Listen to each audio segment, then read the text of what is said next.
Okay. 3, 2, 1. We're good. We're good. Okay. My fan's not on. Okay. Anybody need anything else before we start, or are we good to go? Judging by the silence, it seems that everyone's good. Yeah. Okay, well. Welcome back, Seekers. It has been a hot minute since we've been back into this campaign. Going off a bit of a different path for this story, for sure. I know that the overlay currently is not reflective of what's exactly happening, but it's fine. We're not gonna worry about semantics. Does anybody remember what happened last session?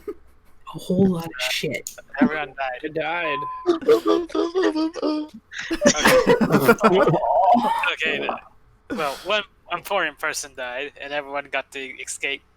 But everyone got to punch Tiamat. So you know what's really great is that this is already a minute in, and we're hitting heavy spoiler territories, which is good because I don't want anybody to come in and then finding out, oh yeah, Moore's bit the dust, and be like, God, fucking spoilers, and then I got fucking Napoleon Dynamite coming after my ass.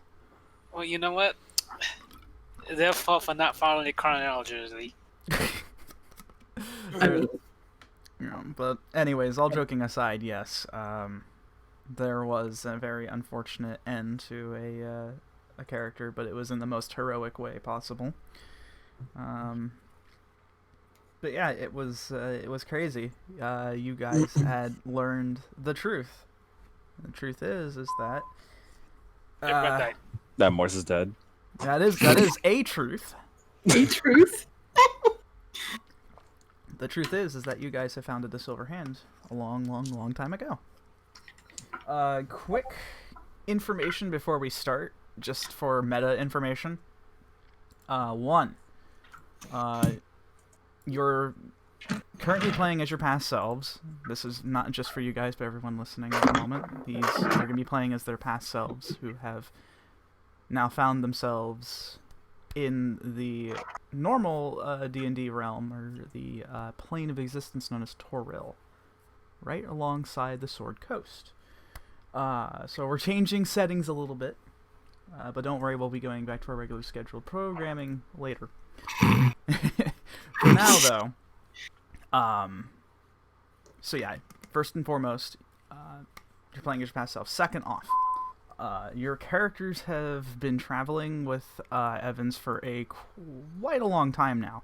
Say around 8 to 9 months now. So you guys are very well acquainted with him and each other. However, whatever secrets you have kept for yourselves is all up to you. Unless you're going to divulge anything. But we'll get to that when we get to the introductions, because last where we left off, Tullius was the first one to awake. So, also, that there was a very interesting question that Tullius posed to me about Evans. He asked me, saying, do we know his first name? And the truth is that, yes, you do know his first name, because Evans is actually his last. His full name is Roger Evans, by the way. Oh, I thought it was always Evans. I was hoping to drop that bomb. Oh, I'm sorry. Yeah, it's good. I did not know. You should have said something. But anyways, that's just information that you know. So he's... Whatever information that you have shared with me personally, with your character's relationship to him, is up to you as well too to reveal whatever it is. And currently, where we're at, chronologically speaking, we're at the very throes of the very beginnings of the Silver Hand. Origin story. Yep. So you guys are currently in a little rented out cabin in a little backwoods place out of nowhere, in a place called Secomber. It's a very little dirt farmer town, little middle of bumfuck nowhere kind of thing, alongside the river. You guys have rented this out to have a bit of a party because of the fact that there was a whole deal with getting the Silver Hand formed. However, we're going to touch on that in just a little bit. So yeah, so just for a quick posterity's sake, for recap,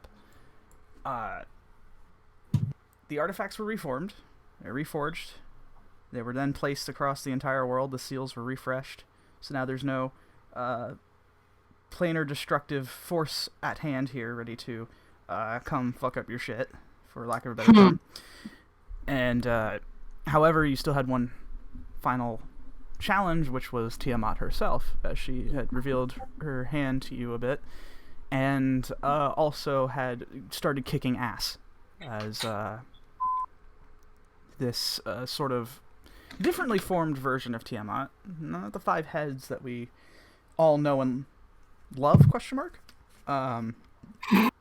Just Tiamat but hot. I appreciate your honesty. In space. In space of all places. Because I like being extra. So, excuse me, I had to take a big old sippy.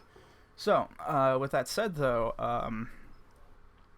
things were getting very, very hairy, as it was fairly certain you guys were not going to live through this. However, thanks to the valiant effort of 𝘵𝘪𝘳, you are able to leave for the most part. And, however, he stayed behind in order to face off against this threat, as Evans opened up a unstable rift back into back to home. However, as you guys started falling through this portal, you guys have now started to experience what it was that you all did in the past, and you have known Evans for a lot longer than you had thought. So, starting from there, from the very beginning of this, I'm starting with you, Tullius, since you are the first one awake, as Evans states that today is a very big day, as he says to you. Today is the day that we form the Silver Hand. Yeah. I'd almost forgot about this little pet project you have. Pet project, you say? Well, he kind of looks a bit, he gives a bit of a confident look to you. He says, not much I'd say it would be a pet project, more of such of a lifelong project, I should say. Now, at any rate, whatever it is that you want to call it, we're finally able to make everything work. Now, do you remember what we're supposed to be doing, or did you forget that too in the midst of your alcoholic binge? Well, I mean, when you're having a good time, I'll be totally honest, probably went one in one ear and out the other, but right. I do recall it was important, though. Yeah, you can see that he's just a little, kind of looks at you a little sternly, but his expression lightens up. He says, I can't stay mad at you. Well, the reason for all of this here is for us to have a great start to our day, because we're heading into Waterdeep. We're talking to one of the noble houses to get an investment for our, well, essentially our building. We're basically starting as an adventurers guild. However, we have to plead our case to this noble house, but luckily for us, I happen to be one of the advisors to said noble house. So we already have a head start. We just have to convince them that placing their gold with us is exactly what they need. Now, I still have more things to make, so why don't you try to go ahead and get somebody up? They're still sleeping. I wonder if they drank more than you did. Well, trust me, there's probably nobody who drank more than I did, and, well, I'll have to see if my escorts are still here or not. I don't know. As he's turning back to go back to the stove to start cooking again, he stops and then turns around. He says, escorts? Well, you don't expect me to have a wonderful evening by myself now, do you, Roger? It's this moment he just stops and then he chuckles a bit and he says, "Ah, I see. Right.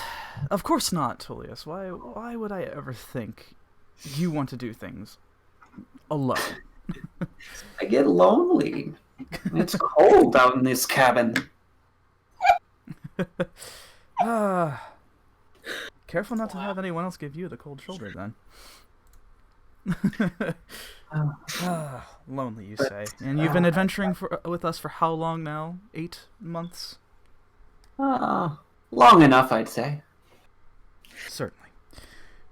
Well, anyways, can't have any of this getting cold. Yeah, let me get the rest of them up. He still gets lonely.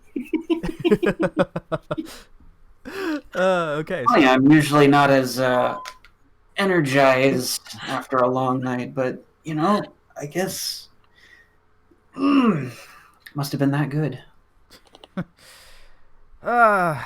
Normally this would be the part where I'd say, recount me of your tale, but I think that is one for the journal instead. I could agree. I'm not usually one to kiss and tell. Wherever the kisses may be. Oh. I see. I'm going to go back to cooking now. Oh. It smells good. Whatever it is that you can think of, just about I've made. I told you I was going to give you guys something quite nice in the morning. Alright. Well, I'll be right back then. Alright, so, currently, just as a reminder where you're at, this is like a big old gathering hall of sorts with a table that sits about around 12 people, filled to the brim with all sorts of breakfast dishes. Past that, down behind you, Tullius, there is a long hallway stretched out with many doors on each side. And you know that each one of these houses your companions. So Okay. you are welcome to wake up anyone you want. I'll just go to the first one, the closest door, and I'll just give a courtesy 1-2 knock, and then open the door. Who are you? Whose room are you going into? Oh, I don't know. Whoever the first one is. Roll a dice. Time to roll. We ever established that one? Yep. Suddenly, the whole party starts sweating. Yeah. Let's see. A D8 will do. Actually, no. It'll be D6 because one's already up. That would be... Okay, that landed on Tullius. He can't wake. He can't open that door. I mean, I guess I'll go into my room. Is there anybody in my room? You know what's really funny about that? I had originally planned that there was going to be at least 2 women in there.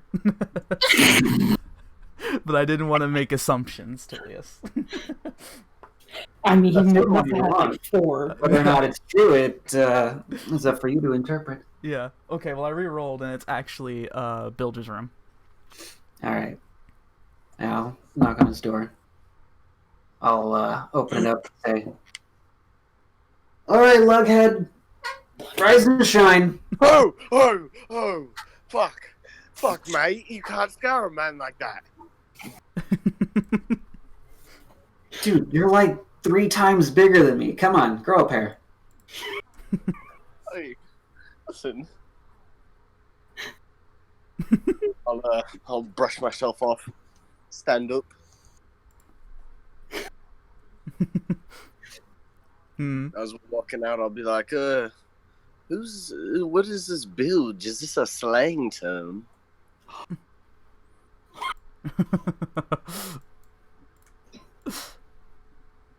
I just have this blank look on my face for a moment.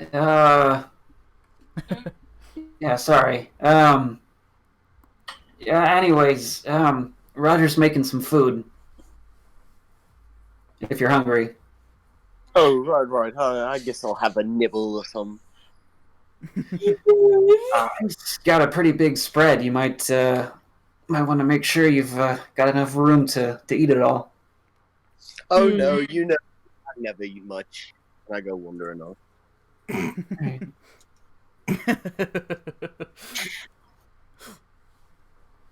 Yeah, quote unquote bilge. As I am, I'm gonna go back. It's weird. Stop putting that. Anyway, so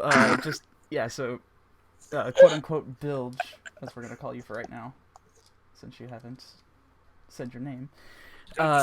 You are, as you're heading past Tullius, you do happen to see down the hallway there is a large assortment of breakfast items, all sorts of things: pancakes, bacon, eggs, steak, all sorts of things. And you see Evans in the back as he is currently cooking and minding his business at the moment. All right. I'll sneak up behind him. I imagine you're talking about Evans. Aye. Okay. I'll get like right behind him, and I'll go. As you do that, he has a pan in his hand, and he's actually making a pancake. It flies through the air as you startle him. And immediately, he sees the pancake in midair. He needs to make an athletics check because he's going to try to catch the pan. Holy crap! Okay. Immediately, he sees you, but before he can say anything, he sees that the pan is about to drop to the floor. He grabs it there and immediately tries to go and get the pancake before it falls to the floor. Just barely doing so, he casts Mage Hand and grabs it. Unfortunately, when he does so, it kind of hits the floor, as it's now just sort of torn. He's like, ah. He looks over to you, LG says, do you mind not doing that, as I am currently in my element? Haha, Gene Attack always gets him. I'll prestidigitate the mess. Why, thank you. Well then, he goes ahead and places the pan back on the stove. Well, that's fine. I will go ahead and fix that later. Anyways, good morning. How did you sleep? Good. Do you know what a bilge is? Tullius said it just now when he woke me up. You see, is this a new fancy word? He raises an eyebrow. He says, "Bilge? I don't know. Usually when they talk about bilge, it usually is like a bilge water, sort of a gross, murky, algae-infested water of sorts." Right. That's what I thought. But he didn't finish the word. He didn't use water any form of hydration after. Curious. I don't know. From down the hall, you just hear, "Sorry, I was trying to say guy and lug at the same time." It must be one of those other big sort of lug, big guy words.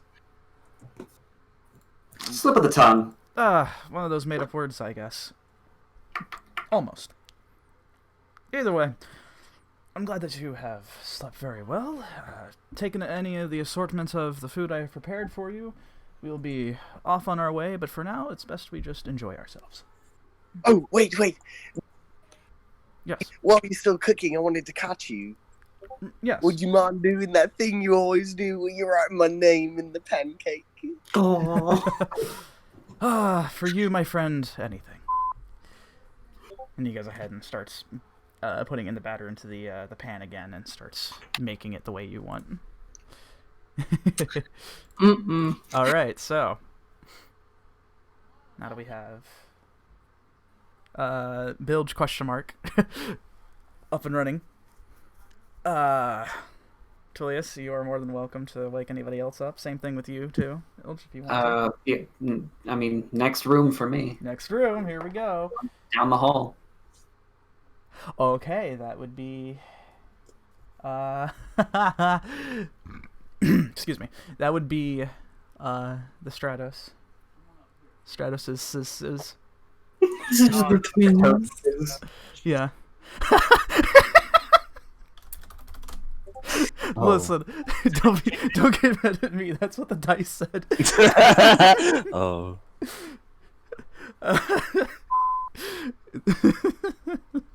Yep. So. Alright. Yep. So you go to their room. Another courtesy knock, and just immediately after, just open the door.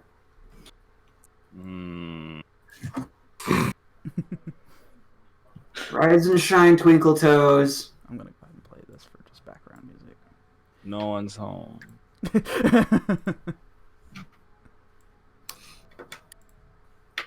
Well, poor Roger's slaving over a hot stove just to make sure that you guys are well fed. It'd be such a shame.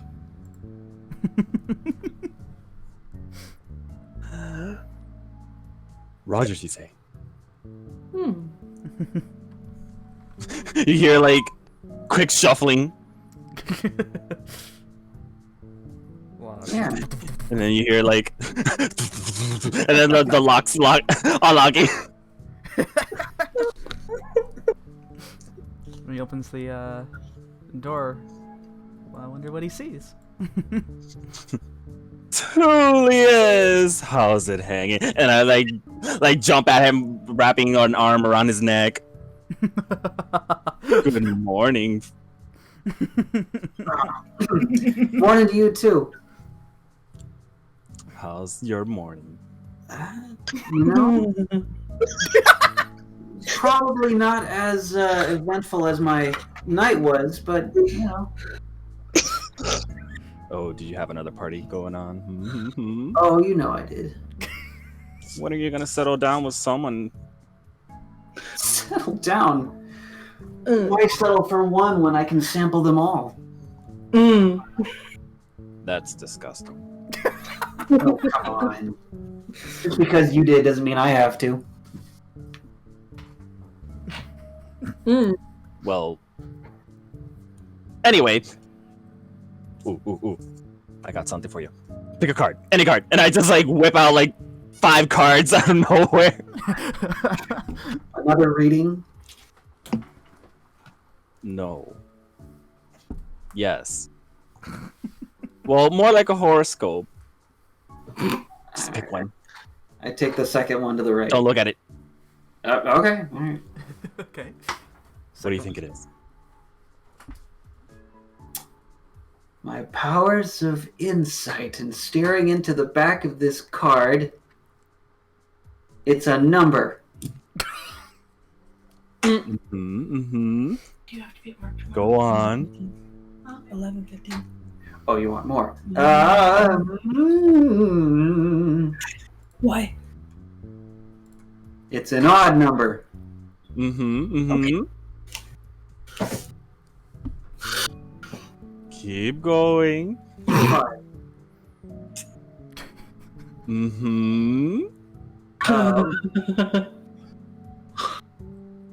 Clubs.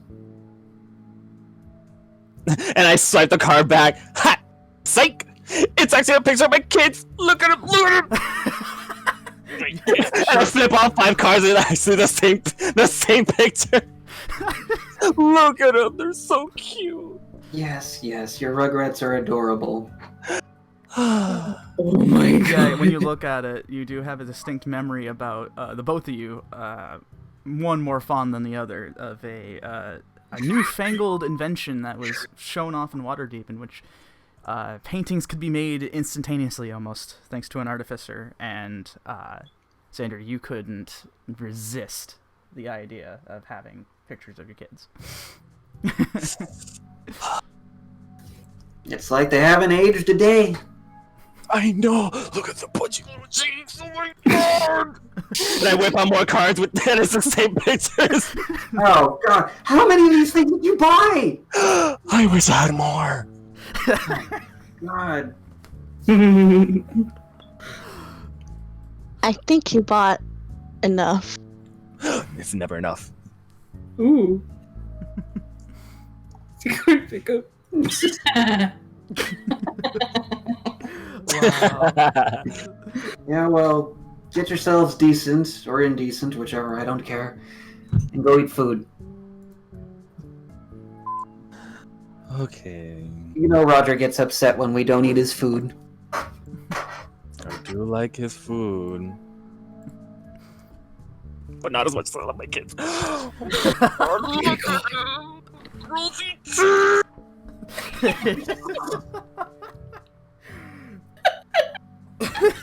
Okay. I can't. Off to a very strong start.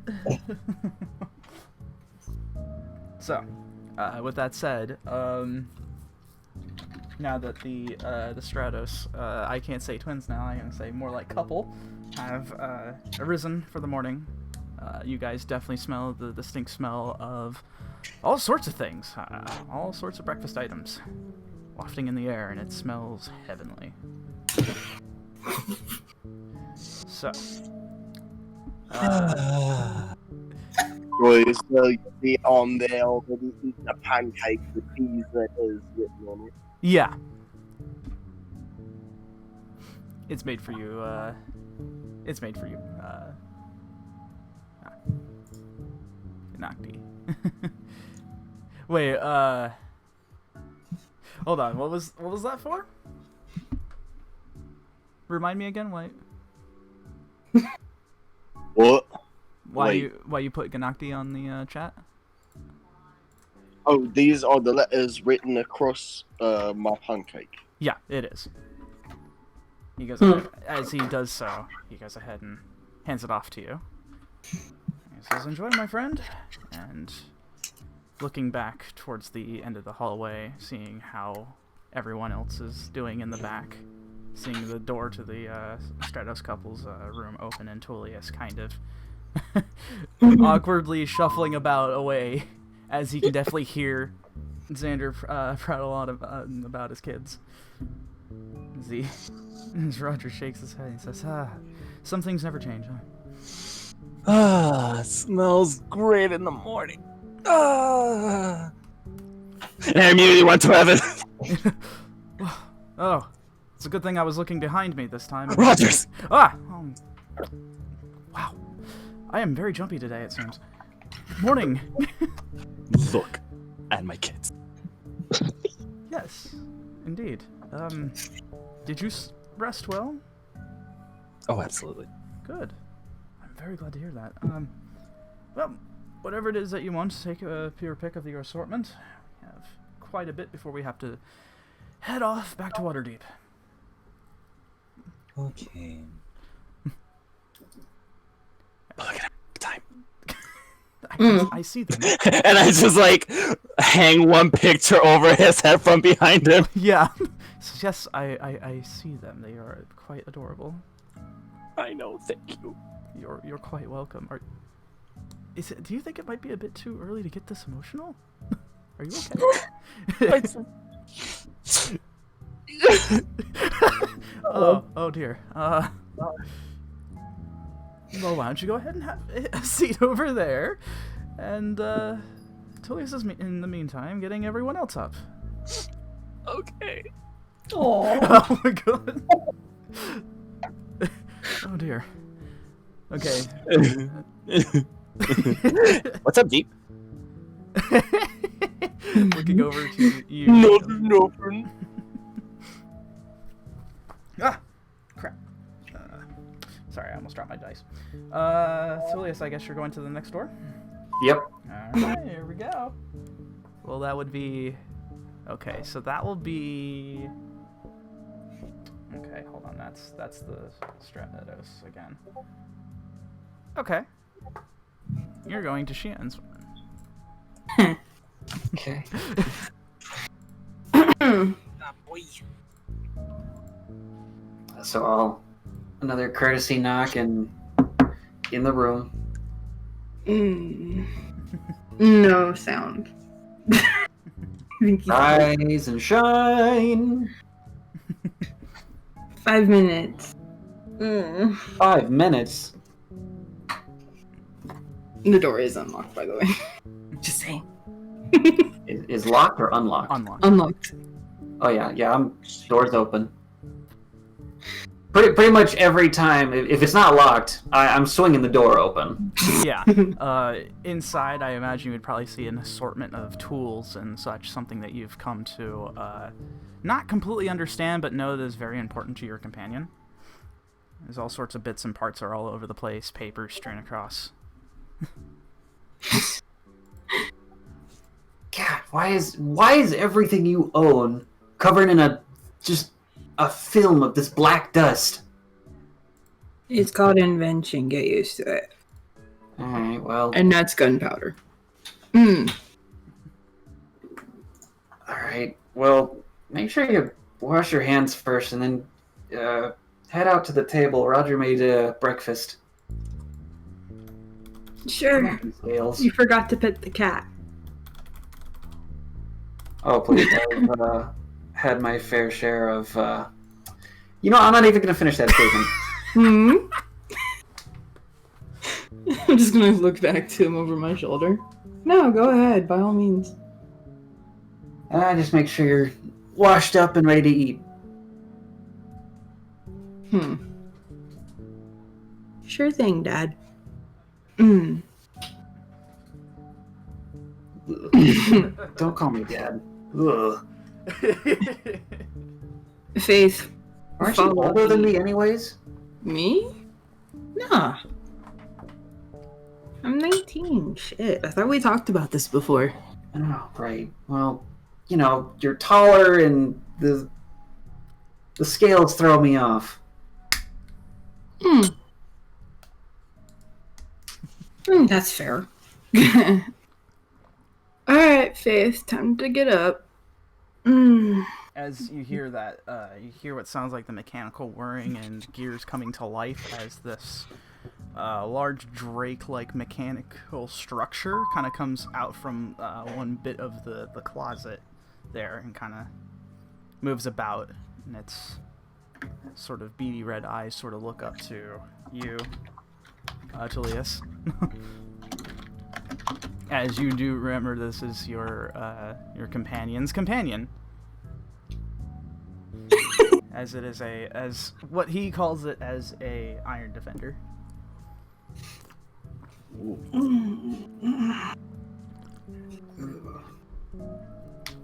So that just never stops getting creepy. Just gonna let you know that, friend. I'm pretty sure she likes you, but she'll take that as a compliment. It's weird because it's a construct, both machine and magic. It has this uncanny movement to it, like it almost seems real. If it wasn't for the fact that it was made out of metal, you'd swear this was definitely a real creature of sorts. So yeah, it's a little creepy to you. Maybe just like paint it or something. I thought about it. Don't think she'd let me. We'll cross that bridge when we get there. I'll be out in a little bit. Okay. So that just leaves... Where's his room or Jack's room now? Julius, take your pick. Yeah, I'll say I'll probably hit up Morse first. Okay. Alrighty. Oh no, Bilge. It's okay, he's alive right now. Just roll with it. Yeah, this one I will actually approach and just kind of very light. And this one I actually am not gonna open the door. Okay. It's time to wake up. If you're feeling up to it, friend. I'm already awake. Oh, good. Oh. Did you open the door, right? No, I did not. You did not. Good. I'm gonna open the door. Mm-hmm. And I say that what Julius What's going on? is another tiefling. So just in a way like him in a way. Oh, good. I thought maybe I don't know. I thought I saw you really enjoying the festivities last night. And wasn't sure if you might have been a little out of it. But hey, you're No. A pious man like me wouldn't drink. such a shame.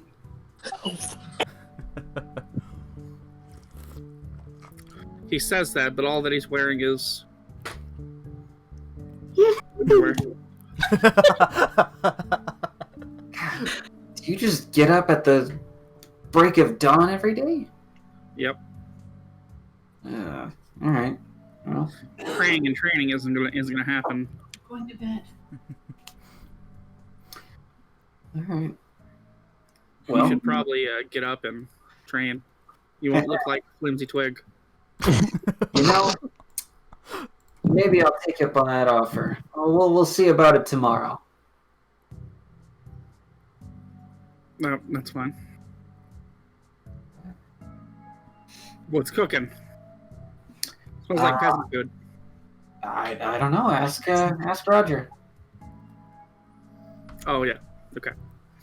So I'm gonna walk out. Okay. Just in your. Yeah. Okay.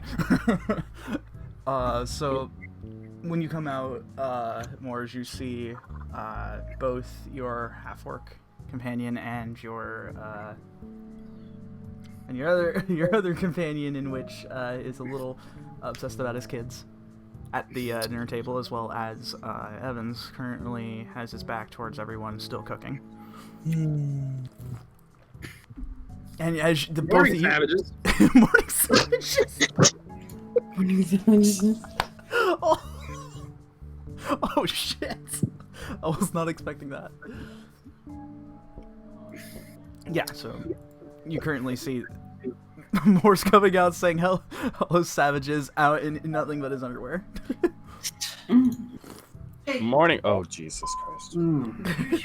Sure, or Sure. It really isn't better coming or going. Yeah. So I see we're still having peasant food, and who let the we're still letting the orc dine with us? Wow. At least we're having food. Is this some sort of skit? You're making me out to be the savage because I'm a half orc. I don't even have my tusks. No, you're all savages. Evans kind of sighs and he leads his head down. He says, "Yes, and a good morning to you too, Morris." So Yes. peasant food. Nodding at you. Looking at it. If you want to call it that, sure. I wouldn't consider it that. I actually put a lot of effort into it. Just Bahamut, don't give strike him me any. down. Bahamut, strike me down. Yes, of course. Anyways, I hope that you slept well. Go ahead and take your pick of anything that's on the table. I've been up for 5 hours. Right, of course. You are an early riser. Well, everybody else was partaking. Engaging in heresy. Yes, of course. We've been over this before. It's just a little lighthearted fun. Why are you like this, Morris? why do you think this? Which drop? It's not my fault. I was born pious and holy and pure and great and fabulous. With horns and a tail. These are the horns of the champion. And that is? Me. I see. Me. I'm greeting you all. Uh-huh. Yes. Where are your clothes? Oh, Yes, I was just about to ask about that, seeing as if you were in your skivvies. I thought I was dressed. Ah, You know, getting up, training. right, of But course. Well, we've been adventuring long enough together, I suppose. It's not the weirdest thing we've experienced. Yeah, which is why I'm still kind of shocked we're letting the orc eat with us. Oh, for fuck's sake! We've been over this, Mors. It's one, he is a half-orc, and two, he's one of the nicest people we've come across in our entire travels. We've been over this. Alright, but that niceness can end. You really want it. Now, save the energy for when we need to talk to the nobles. Ah, finally. People to talk to. Well, you're not going to talk to them without any clothes on. Indeed, they would soon rather toss you aside out in the docks rather than to hear what Well, you have of to say. course. Oh, I'm here in the peasant area. It's fine. I engage with the peasants, you know. See how they live.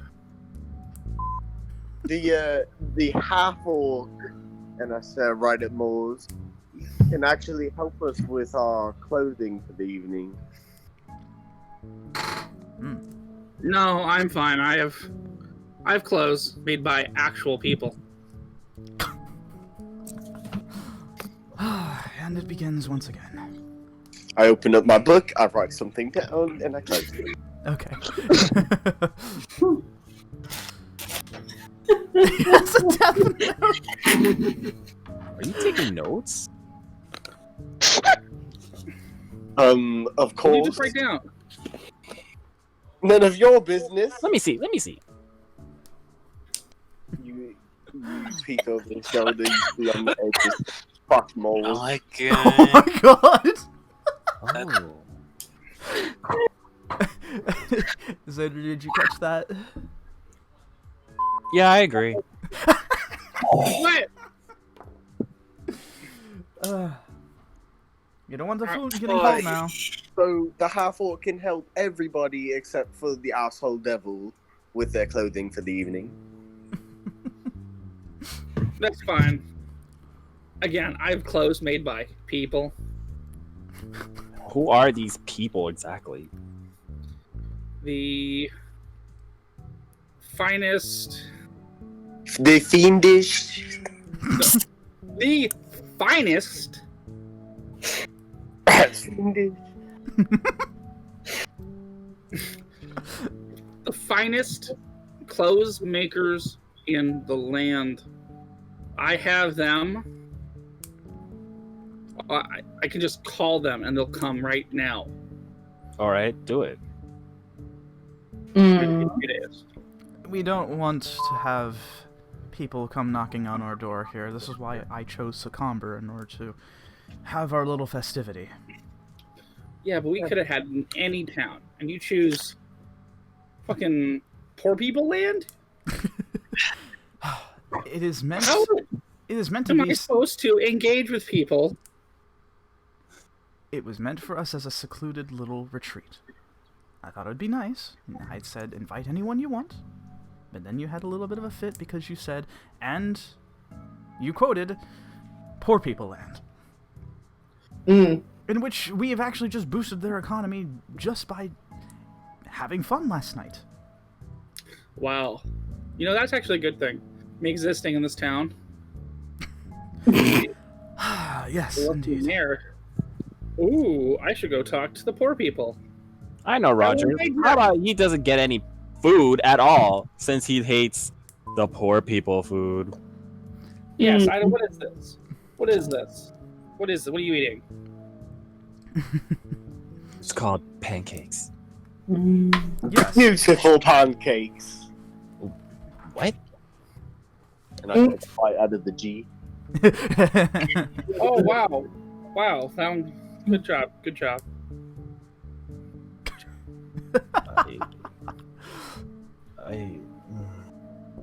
I will take one of these pancakes. No, you don't deserve one. I believe the word was, and I opened my book, poor people food.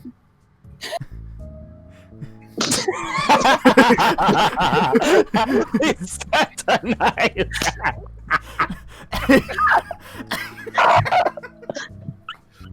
Well, as I was saying earlier, I'm trying to understand the poor people's mind. It's awful. So if I eat their food, I can understand how it is to be poor. I'm already wearing no clothes. Poor people don't go on the nude. Especially on the dining table. I'm not nude.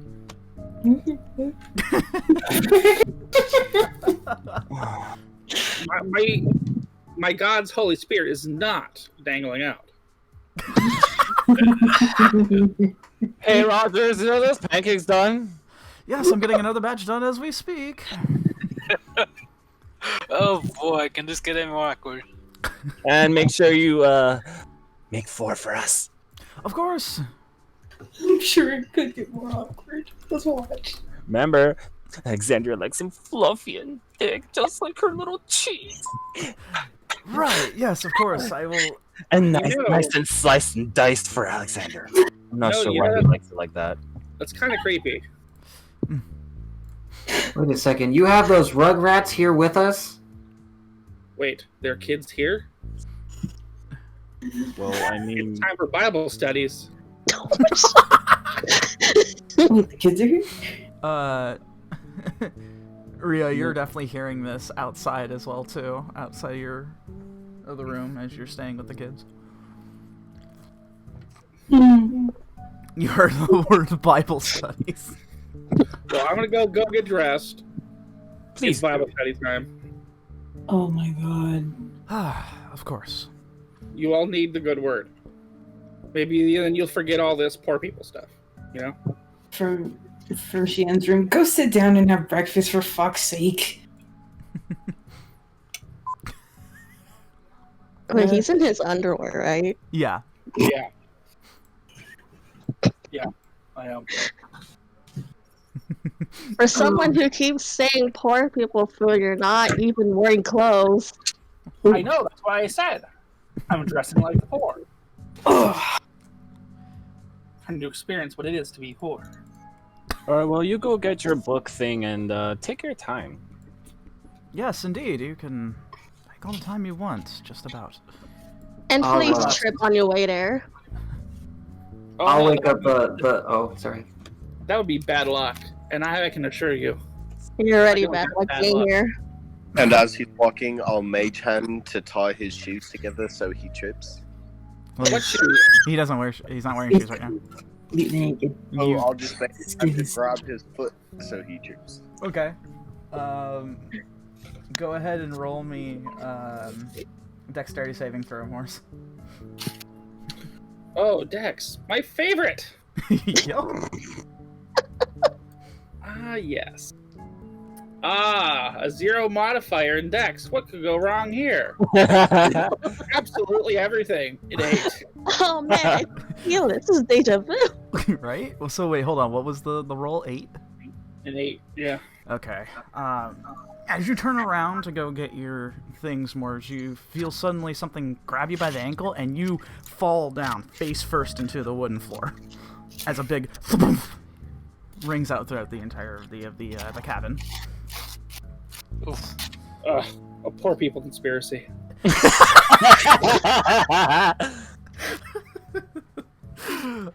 can't believe the poor would already go at me like this. Nicely done, G. Well then. Okay, so Tullius. Yeah, I'll go ahead and awaken the last of our group. Yep, that would be Jack. Or whatever his past self's name is. Oh shit, I haven't even thought of a more Japanese name. Listen, Time to Google Jack in Japanese. you can just go, you know, Just go Jack. just go Jack, it's fine. Don't just go to Jack. Samurai Jack. Don't joke. Oh god. I'm joking. Yeah, Alright. So, courtesy knock, 2 knocks, and swing the door open. You see Jack kinda in this zen-like dojo of a tiny room. He's currently sitting cross-legged on the floor, right, working on a scroll. At first he was quiet, but without turning on. Hello, Tullius. You can probably smell How's your incense burning. How is your morning so far? Oh, you know, a little drained, but I'm ready to get myself hydrated again. Yes, hydration. Quite important for a warrior's mind. Excuse me, you just caught me at a busy time. Glad you didn't catch me when I was busy, at least. Might have been a much different situation. Anyway, there's food being made out here if you're hungry. Yes. Just give me a moment. This is quite important.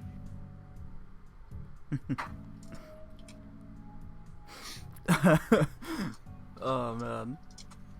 I'll just actually like be nosy and I'll just like kind of creep up behind him and see what he's doing. You know, Tullius, you make for a very bad ninja. Oh, I mean, I wasn't trying to be sneaky in any way. I'm just curious, what are you working on, man? Well, since we are going to be guildmates, this is going to be my magnus opus, the Scroll of the Dark Shadow Arts. No, I think I could probably work a song around that. Maybe. But for now, these are trade secrets I wish to keep only among my most trusted students. Yeah. So, you can take a peek, but not a good one. Oh, sure, because, you know, I love making sure I connect my knuckles to people's faces. That seems odd. You seem more of the musical type. I'm just gonna pat him on the shoulder. Yep. Sarcasm is your strong suit. Alright. When you're finished, come and join us. Alright. So, for sake of brevity, I imagine everyone's now going to be at the table at this point. And thus Jack just surprisingly walks from the shadows. Good evening, Evans. Oh God! he like tenses up, and he just turns to you. He says, "Yes, good morning, Jack. I don't understand why everyone needs to have this want to startle me this morning." Because we love you. I mean no harm, Mr. Evans. It's just simply my nature to stick to the dark. Yes, I'm well aware of that. I had a moment lapse of forgetfulness. Anyways, sit anywhere you like upon the table. Any of the food that you see is whatever you can get. It's all yours. Evans. Reminds me of Mother's cooking. Ah, well, that is a victory in my book. It's like having... Arigato. I don't know what that means, but you're welcome. Question? Well, when we're not so busy, maybe a little cultural exchange is in order. Perhaps. I actually would be interested to hear more about that, actually. At any rate, he turns to all of you as you're all seated at the table. He says, well, hopefully I assume that, unlike Tullius forgetting here for a moment, everyone remembers what we're doing today? Yes, a very important day. We're forming the guild, yes? Correct. The Silver Hand is being formed today, and the only way to really do that now is to secure funding. And to do that, we just have to convince a noble house, one of the noble houses in Waterdeep. And well, without gold, we will have so much less worry. I would agree. But, unfortunately, this is not the way of the world. And it is just how things go, essentially. We would have had gold earlier if we just did as I said. Sell ore. We would, yes, but then we wouldn't have the necessary funds and resources to actually build this, well, building from the ground up.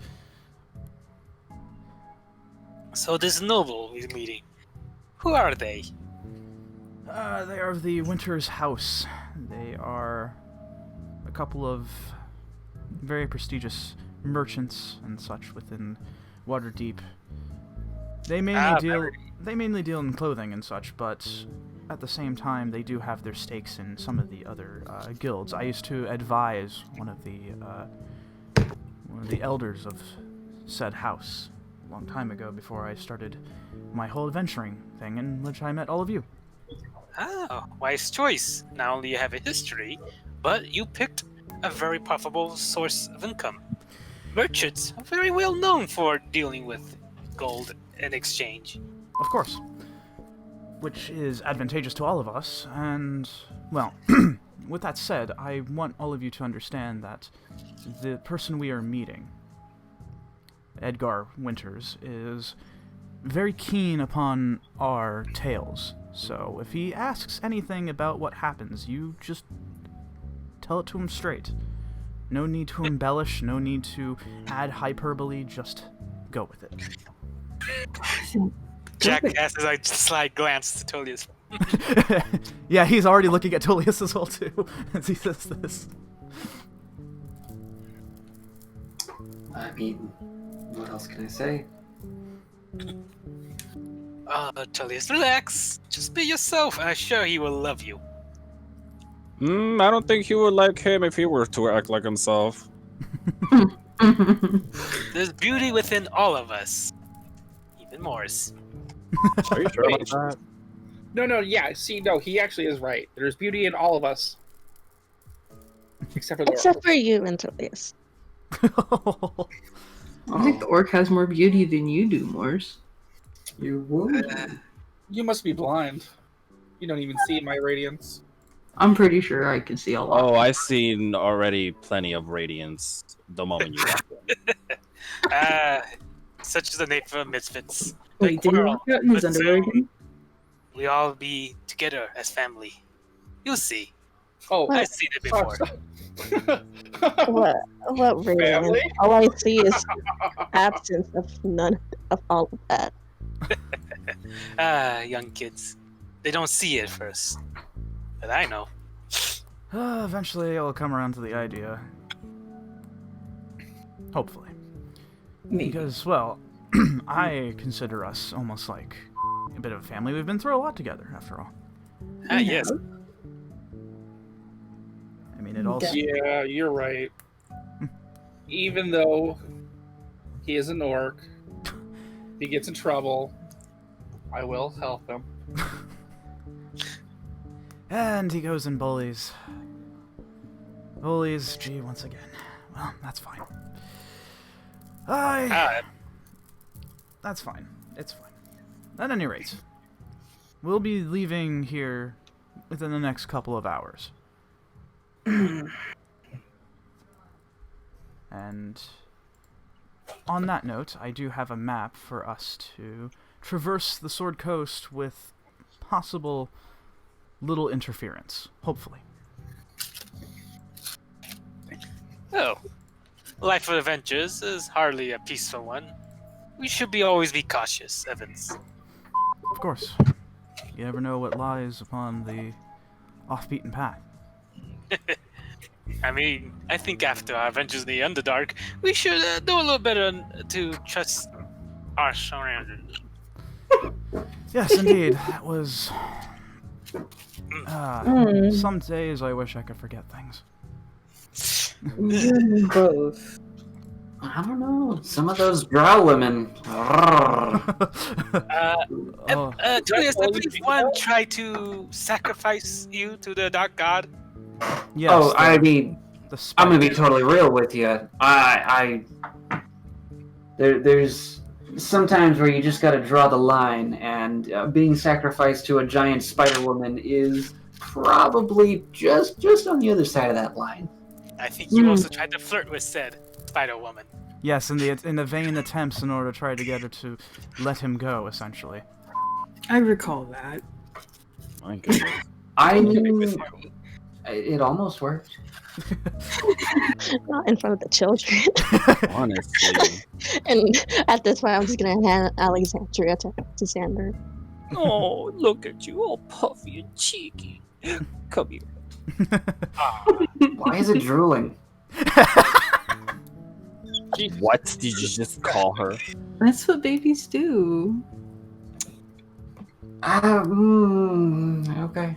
I'm just not big on kids. I'm just not big on kids. I'm sorry. She's Well, Tony, you should adorable. be careful then not to have a few unwanted children. Oh, I made certain that I take every precaution. Not in front of the children. Oh, come on. They can't even speak common yet. Careful. The young are very impressionable. Mm-hmm. Aren't they, you little precious? Why are the kids even here? Because it's their kids, and they... Well, it's not like we can just drop them off somewhere. Yeah. Well, that'd be easy. Do that. No. Morris, you will real soon come to realize how the bond of a family is very important. Thank you. I don't think so. Did I just like clutch Alexander closer? You're not touching me. Well, I said eventually, not soon.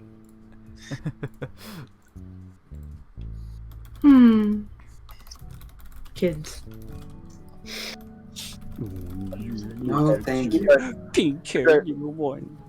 Is there anything else that we should know about these nobles, brother? Well, besides the fact that they are looking at us with intent and a little bit of optimism, not much else. Just know that you have to be on your best behavior. After all, we're trying to be professional about this. Of course, you summon all of us, and I'm sure we're all quite the professionals. Right. So don't bring more. Got it. I agree on No, that. we should at least have Dork on a leash. Come on. No. We're going to town. They don't. Mors. No. Morris, please have a little respect for the boulder. No. He is just as intelligent as we are. No. He's more sophisticated than you are. No. Maybe we should put you on the leash. Ooh. Nah, I'll just have Faith sit on him. It's it's very interesting that we have done this for about 8 months and literally nothing has changed. Anyways, so the only other thing you need to know about the Winters household is that there will be one other individual that will be looking at us within the household, and her name is Abigail. Just be mindful. Her word reaches very far. Abigail, huh? Yes. I'm sure it does. Oh. Julius. Down, Julius. Yes, indeed. What? This is an opportunity to meet someone of higher stature, and I mean, we're going out on a business venture. Come on, guys. This is gonna go horribly wrong. No, this is gonna go great. Yes, Thanks. please, let us please be optimistic. I have set this up for months now, making sure that our organization and, of course, our goals will come to fruition. Anyways, so, all we have to do is just go in, recount our tales, explain why it is a sound investment, and after that, we'll be able to get our first assignment. If we do that, then everything should roll along. Hopefully. Oh, please have a little faith, Evans. You hired the most professional here in all of the world. Trust me. Ah, We together are gonna be great. well, I have faith in all of you. it's true. When it comes down to it, every single time we have faced adversity, we've all buckled down and made sure that we got through it alive. Some close calls, but otherwise we're still here, whole and hearty. Very So- true. At any rate, is there anything you need to ask me before we set off? When do we leave? In about an hour. Right. Out of character, where are we right now? You are currently in Secomber, so let me bring up the map of the Sword Coast. Holy crap. Oh, So here we are. Whoa. So, if you look over to your right-hand side, Oh. it's in there. Secomber, right by down the river. Hopefully you'll not meet a man living in a van down by there. That's a reference to something I don't get.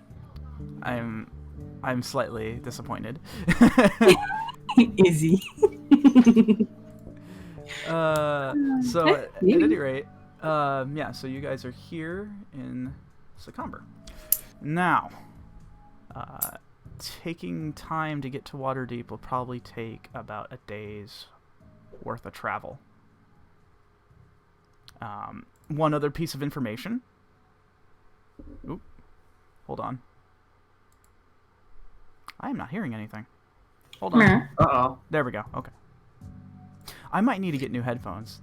That kind of sucks. Anyways, so as I said, taking a look as Evans brings out the map to all of you, showing where you are in Secomber and being where the destination is in Waterdeep, it'll probably take about a day's time. What you do know is that you have carriages, essentially, sort of the standard. You have two of them, so one person's going to need the drive, or at least two people are, while the rest kind of hang back. I got it. Okie dokie. I will watch him on the harnesses as well. Make sure he doesn't do anything cuckoo. All right. Okie dokie. So, that said, you guys have about an hour of free time before you set off. Is there anything that you would like to do? Yes, with this hour, what was the name of the house that he said we're going to? The Winter's House. Oh, I will attempt, with just the name, to ritual cast scrying on the Winter's House. See if I can find any information before we just walk in blind. Interesting. Okay. Let me see about scrying and its details, so just in case I have this right.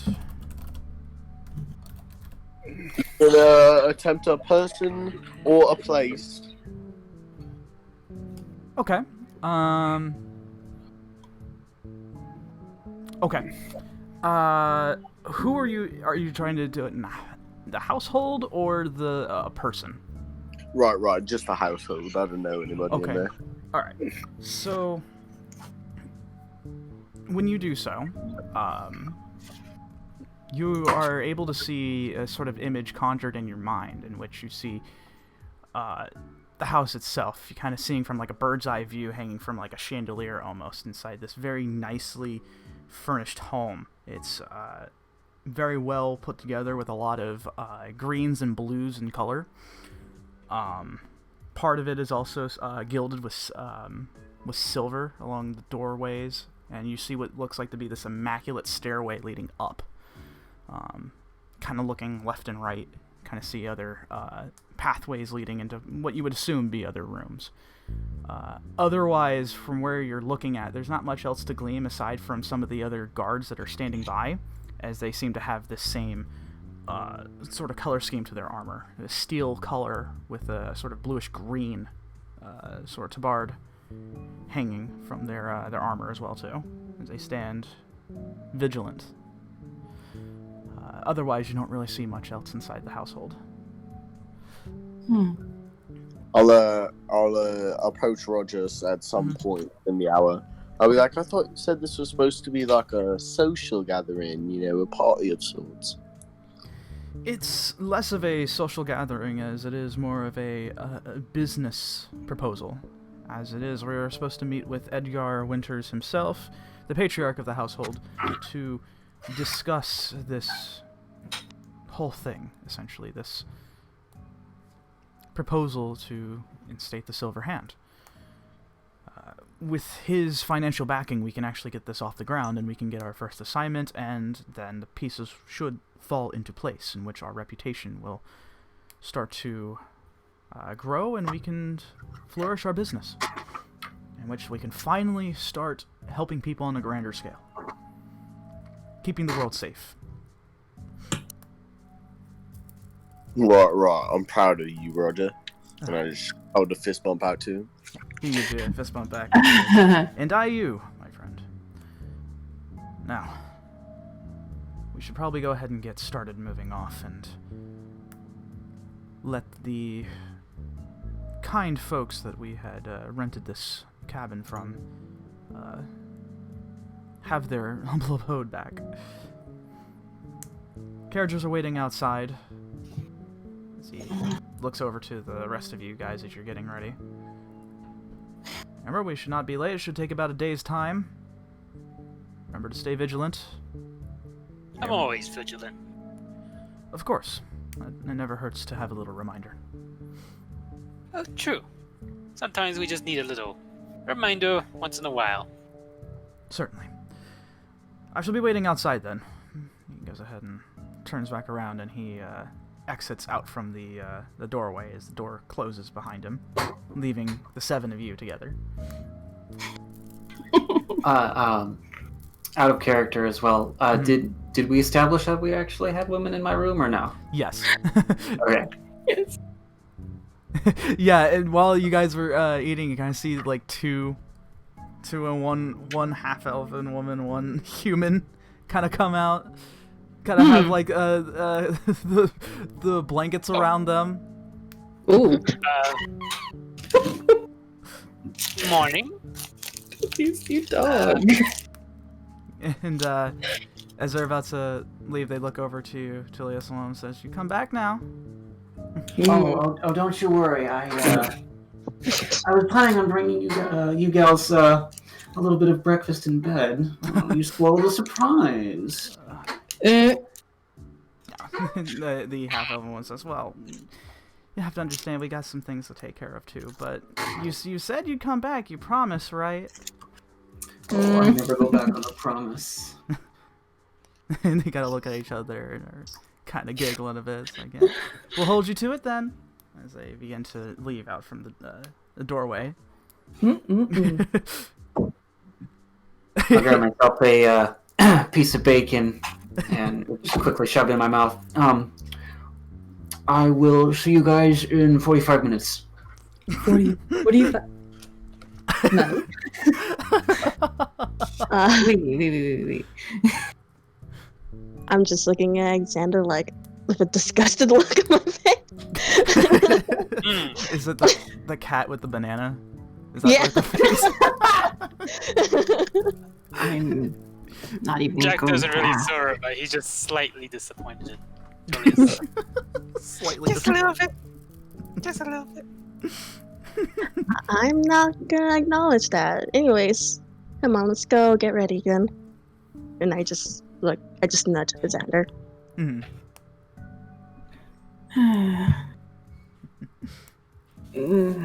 Like, Door you're so closes. cute. What did Oh my I? lord! What exactly did I join when I said yes? And on the way to the room, you just hear, "Oh, look at you! You're so cute! Oh my god!"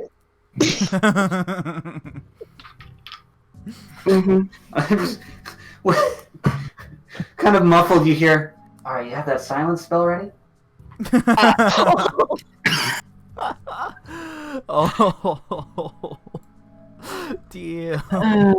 You know what?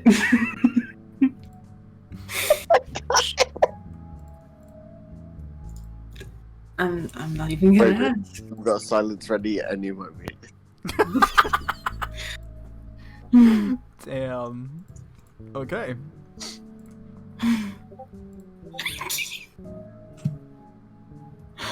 Oh my god. Wait, am I muted? No. No. No, you're there. I think my mic's acting up again. Oh, okay. I'm sorry. I thought I was told I was being muted. Okay. Mm-mm. Okay. Mike's acting up again. Ah, damn, dude. That's alright. Well, it seems to be working now, so. Anyway, so. Anybody else want to do anything real quick before? I'll make sure my room's cleaned up before heading out. Okay. Jack just packs very light, but he packs, most importantly, his calligraphy gear, so he can continue writing the scroll on the trip. Ah, yes, calligraphy. The most Calligraphy. powerful skill in D&D. Of course. Sorry, it's a running gag on somebody I watch on YouTube who makes D&D builds. Every single time now it's been a running gag, and every single one of these builds based on characters in like popular media, he always gives them calligraphy because he says it's the most powerful. Of course. Anyway, so yeah, you grab your stuff, Jack. I assume everyone else gathers their things. Mm-hmm. Okay. And as you head out, it's a bit of a somewhat warm day out as the sun is shining outwards. You kind of see what looks like to be a couple of villagers out and about. A little bit off in the distance, you do see the town of Secomber, as there seems to be a little bit of hustle and bustle, but not much. It's a very it's not a very populated town. It is definitely out of the way. When Evans had said so beforehand, he certainly wasn't kidding. But as you step out, you see to your right, aside the cabin, is Evans with the horses and the carts. And he says to you, well, if everyone is ready, we shall go ahead and head off. Though, before we do, it would probably be best in order to be able to chart out our path. After all, Secomber is definitely off the beaten path. So, taking a look at the map, what should our travel be like? Which route are we going to take? I think we should go towards Daggerford. Indeed. Wait, well, where exactly? If you look on the map, you can see over on the right-hand side, there's a little dot there. It says Secomber. That's where you guys are currently at. Oh, I get it. Yeah. You are here. Yep, the little circle there that I had drew there. Yep. That's us. So you guys can now decide how you want to travel. Well, we could go to Daggerford, or we could go around the forest and just take the river down towards the... Well, that's what I was thinking. Indeed. I don't think it would be wise to go straight to Waterdeep. The chances of encountering something there would be quite high. So it's best if we stick to a path. So travel down the river then. Yes. Yes, river. The boats are quite safe. Usually. Yes. Though Secomber usually has one boat that tends to be manned by a bit of a wild-eyed old man. And it's a bit rickety, so it's best that we don't take that. Well, as long as the man's faith is strong in his boat, I'm sure we should have faith in it too. Whoa, I gotta go with Roger on this one. I'm not trusting the dude with half perception. Indeed. So it would probably just be best for us to just go ahead and drive our carriages towards Daggerford.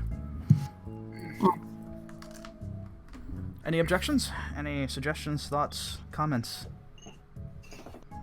Well, If we're gonna take the roads, we should be careful. We should consider the marching order, as you use the term. Right, of course. We have to figure out who's driving, essentially. I am. Okay, Morge, will go ahead and take one of the carts. Cool. I will did drive. not know you were a carriage rider before. You guys do it. Unfortunately, me and horses don't quite seek Novara with each other. In fact, Just get in the back. just unfortunately for this old shadow monk, animals don't agree with him. I tried though. That was an animal. Yeah, I like the tried. last time you got mauled to death by squirrels. That was pretty exciting. Well, those scrolls That were under was- control of under a dark druid, but yeah, less said about that, the better. Indeed, the mad druid that had decided to gather animal companions to tear people limb from limb. But the funny thing was, he wouldn't grab big ones. They were just all tiny ones. Yes, Like it was. squirrels. Yes, it was very Mice. questionable. The tiny ones are always the most dangerous. Mhm. I feel like that's scary. Like 1,000 little things, like one How big. big is his? I think I still have that scar when the acorn hit the back of my head. We don't want to see that scar on your butt. Back of head. One time something jumped up and bit me. You're a medium construct. I don't know. A lot of things have bitten you, Milch. I mean, Boulder. Older. But Everyone- how you trying to say I'm fat? Ooh. Wow. I don't think Wow, I wouldn't even call him that. What the fuck, dude? that's. Oh, I just heard in certain circles that you like to be referred as the Boulder because of your physique. I think he doesn't mean fat. I think he means strong and stout. Calling him I short. don't stronger than older. Mentally Well- speaking. We humans just like our metaphors, Bilge. They refer you as strong as a big rock. I mean no harm. Since when? It's. I don't know where everyone's getting this bilge thing from. It's Gnati. Who the hell's that? It's alright, G. I understand you. I'll fist bump him. Mhm. Well. At any rate, so we have Moore's driving. One. Who is driving the other? I will be driving as well to keep an eye on Moors. I mean, to ensure that we get there safely. Ooh, are we gonna ram his car? No. Oh. Do you realize, dumbass, that half of our party's in here too? That's okay. Ramming them. Let's put Tullius in that car too. By this time, I'm just leaving the cabin. No, I'd rather not go for a swim. Have You fun. know, I Are you think put- you don't like us. Still starting to get the feeling that you don't like us. What do you mean? I throw a hand around his neck. I love you guys, just not as much as my children. If there was ever a more true statement. Well, our children is gonna be in one of the carriages, and you're going to ram it? Oh. That would endanger the kids, and you wouldn't want that. They could get a scratch. They could fall out of the cart. You wouldn't want that. Yes, that would be. Oh, our children are more than capable of taking a few hits. Especially that one. And I point at Alexander. Yes, I have a feeling that he'll one day grow up to be God, what the someone. fuck is that thing? Excuse me. Oh, does That he have a Cheerio? He's a on his prodigy. That is not a Cheerio! I'm sorry? head? Look, and I flick it. He has a Cheerio on his head. Hey! Please, Gnocchi, please don't That harass the kid's child. gonna be a delinquent. Oh dear. Don't say that. He's getting is. No, he's gonna be a delinquent. I know. I was one too. Yeah, you're right. He's not like Alex. So cute, cuddly, all nice and giggly. She's gonna be a bookworm. All I'm saying is, have you ever met a guy named Alex that wasn't a delinquent? Yes, I have actually. There was someone who made a living off being a gladiator. His name was Alex. Jasper. That's Ria's face right now too. So I'm gonna start going. Yes. Yeah, Let's not yeah. waste time. They are expecting us. And Yes. if we are late to this, that is really going to damage our chances. Yes, we must be punctual. That is quite, the professional thing to do. Exactly. All right. So, Morris, I'm already leaving. you take that card. Gnocchi, you take the other one. Right.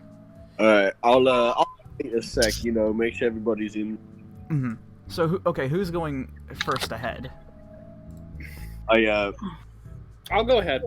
Wait, is it a single file route? You can. It's going to be along the river, so you'll have plenty of space to do so. That would probably be better. I was definitely gonna look over at Moles after everybody's loaded up and be like, farthest one by nightfall wins. Wait, what? I heard it, but concern. Oh yeah, let's get it going, and I hold up my reins. I'm sorry, what was that now? Oh, nothing, don't worry. Ooh, is this a race? I'm in. Oh, dear, please let's not tire out the horses before we get there. My kingdom for a permanent large spell. Is this like a single horse to a single carriage? It's actually like double wide. Oh, bet, 2 horses. Yep. Alright, so who's piling on which cart? Debating. Dibs on Jimmy. I can goes for the middle one. guarantee my cart's gonna be the safe cart. I can guarantee my cart will win this race. I can guarantee someone will die. Oh, fun. Of You know- fun. That yeah. Ooh, this is Because the minute he goes to start the race, I'm not gonna try. And I've won from the start. It's I'm gonna, Ah, I turn to Jasper. Which one are you going in? Well, I'm gonna join Morris, actually. I kind of trust him a little bit. The race doesn't sound fun. Trust me. No, these carts aren't built for racing. Of course it is. You want What? a race? I'll build you something, but Guys, these carts, definitely not. a guild, an adventuring hall. Okay, but No, if anything happens to the children, I am sending a fireball to your face. They'll be fine. I don't Yeah. want a fireball. It'll be like the good old days. I don't want to see the fireball. Well, I'm gonna nod and agree. I don't care what you guys do. I'm not racing. Yeah. I'll be joining Morris in the back of the cart with Faith if she can fit. I hope the other one doesn't catch on fire because I don't know how much I care about that one. Man, you guys are pansies. Yeah. All right. I'll go in more with the children because I don't know if Xander is gonna get them or not. I'm going with you. I take care of the children. For sure. Hmm. All right, G. Wise with the kids. It's just us. Oh God. Oh fuck yeah, party wagon. Mm-hmm. More like. And I take out like an array of cards. Oh no. This is getting very hairy. Which one is Evans? Oh, He Is is. Evans in the party van? Yeah, basically. I was gonna say I'm probably in G's cart as well. Okay. Okay, doke. oh, Tullius, you want to be dealt in too? I'll protect Oh, the why kids. not? All right. So, let me just make sure I have this right. I gotta write this down. So, it would be. Oh, that is the wrong notepad. Here we go. Let's see, cart 1 will be 𝘵𝘪𝘳. I cannot spell his name. And cart 2 will be 𝘵𝘪𝘳. So, we have. Where's his cart? We have Rhea and Jasper, correct? Mm-hmm. Okay. And Faith, if there's room. Yeah, Faith can fit. There's enough. Kitty. She'll probably have to stay up on top of the cart, but that's fine. That's fine. This has been kind of the norm, anyways. So, 𝘵𝘪𝘳's will be Evans, Xander, and Tullius. So that, bless you. Bless you. Thank you. Speaking of which, Jack, which one are you heading on? You know what? I think I go for whatever's around the middle. Middle. There's only 2 carts, so Oh. you gotta pick one. The middle is the floor. I go the front. So mine. Yep. Okay, so it'll be 𝘵𝘪𝘳's then. Yeah. Jack. You get the ninja. Okay, that's everybody. So, here we go. The trek begins as you guys start to ride down the river. As you see the image of Secomber fade across the tree line, as it's a bit of a hot day out, but being around the river is kind of nice. As you're making your way down the, oh my God, how do I pronounce that? 𝘵𝘪𝘳 River. Hope I got that right. It works. Yep. I guess. Let's see. I need to make some rolls.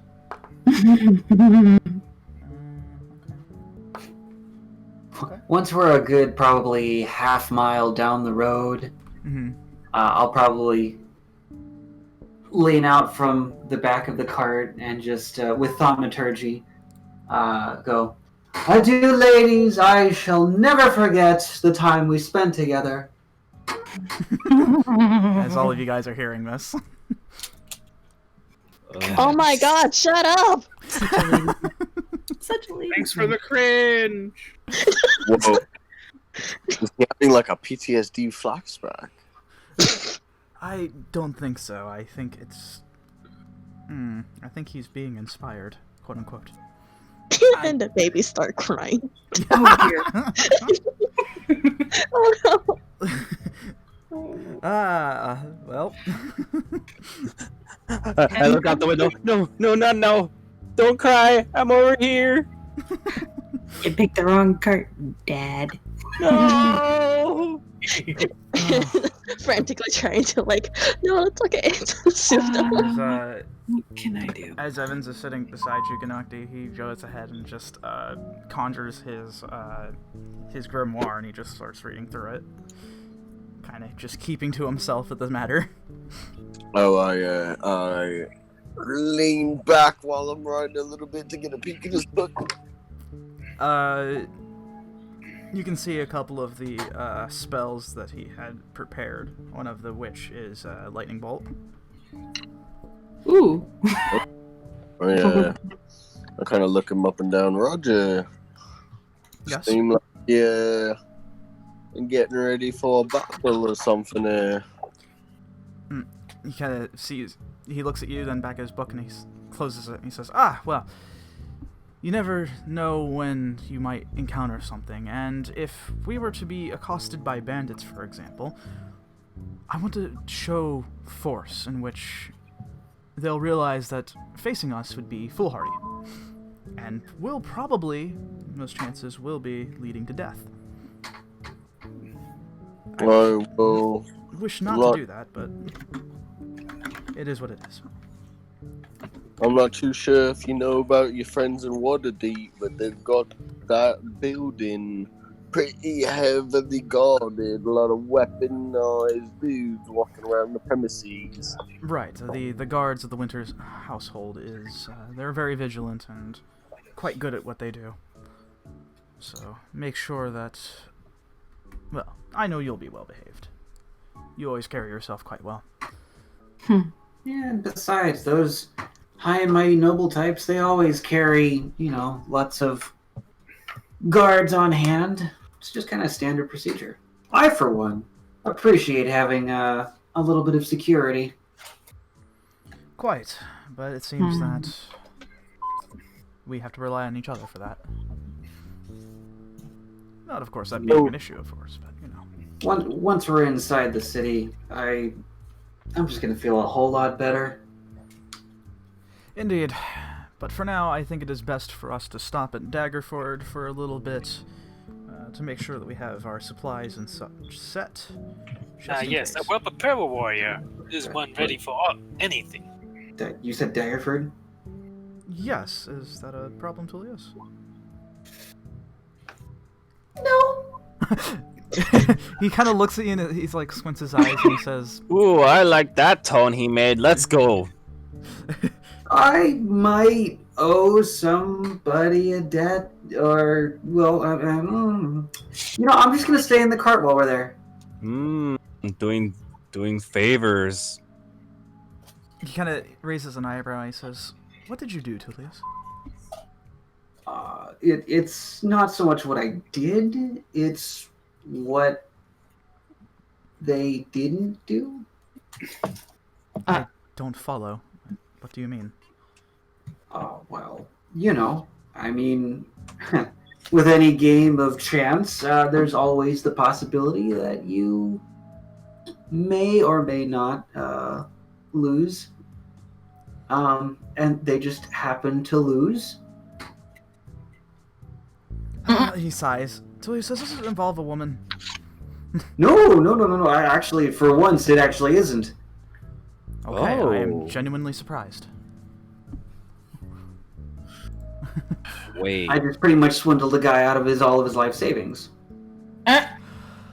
Oh! Tullius, this... How long ago was this? Oh, Tullius, How you long really have we shouldn't be been doing making this? enemies like that. How long have we doing this, he says. Oh, this is what I had tried to make sure we didn't do. We are here to help the world, not try to do as you just said. Ah, yes, okay. Well, To be fair, I was dealt a really good hand, and I Tullius? called his bluff. Tullius, as much as I wish to believe that, I want to say that maybe there was some illusion involved. All right. I might have changed a number on the card. Might have. Wow. Tullius, is there not gonna be any more problems like this, is there? No, I've turned over a new leaf. He's not gonna change. To turn to a new leaf is to let go the sins of one's past. Clearly. Exactly, and I wish to not look back on any debts or prices or bounties on my head. Well, lucky for you, Daggerford is I don't- densely populated. Not as populated as Waterdeep, of course, but still, it's essentially a type of farmer's town. Just as long as you... Wait. Yes? He said bounty. What if we turn him in and make some serious bank? Well, potential Whoa. bounties. I don't think anyone has any money out on my head, but yeah, no guarantees. Emotions ride high, and essentially, if we do hand him over, there's a good chance that they'll just behead him as soon as we hand him over. And I Oi, Xander, what if you made a mistake one time and Tullius here was like, oh, let's just cough him up for a little bit of gold. Then your beautiful little angels would never get to see their pops again for a pocket full of money. Is that really worth it? No, Yeah. not my babies. Oi. So maybe, we walk in and a little more illusory magic is the solution here too. Or I could actually pay off whatever debt I owe. How Well, much? Yes. we're going with the whole point of this mission to collect money, not spend I it. mean, I don't think this would be any more than 15 gold pieces. 20 if they really don't like me. Do you want, I'm going to make a you secret clear roll. them out? I'm going to make a Secret secret roll? roll to find out about that now, because now I'm interested. Somehow I don't think it's that simple, Tullius. Yeah, 15 gold pieces is like an adventure. I'm going to DM you something, Tullius, Okay. about how much that actually is. Uh-oh. Hang on, let me just double check. Oh no. You forgot a couple of zeros. Someone's spot. I mean, we've been doing well enough. I think I'd be able to pay off my debts. Freaking rap. Insight check. Did he really swindle a dude out of his life savings, or is this like a pit boss?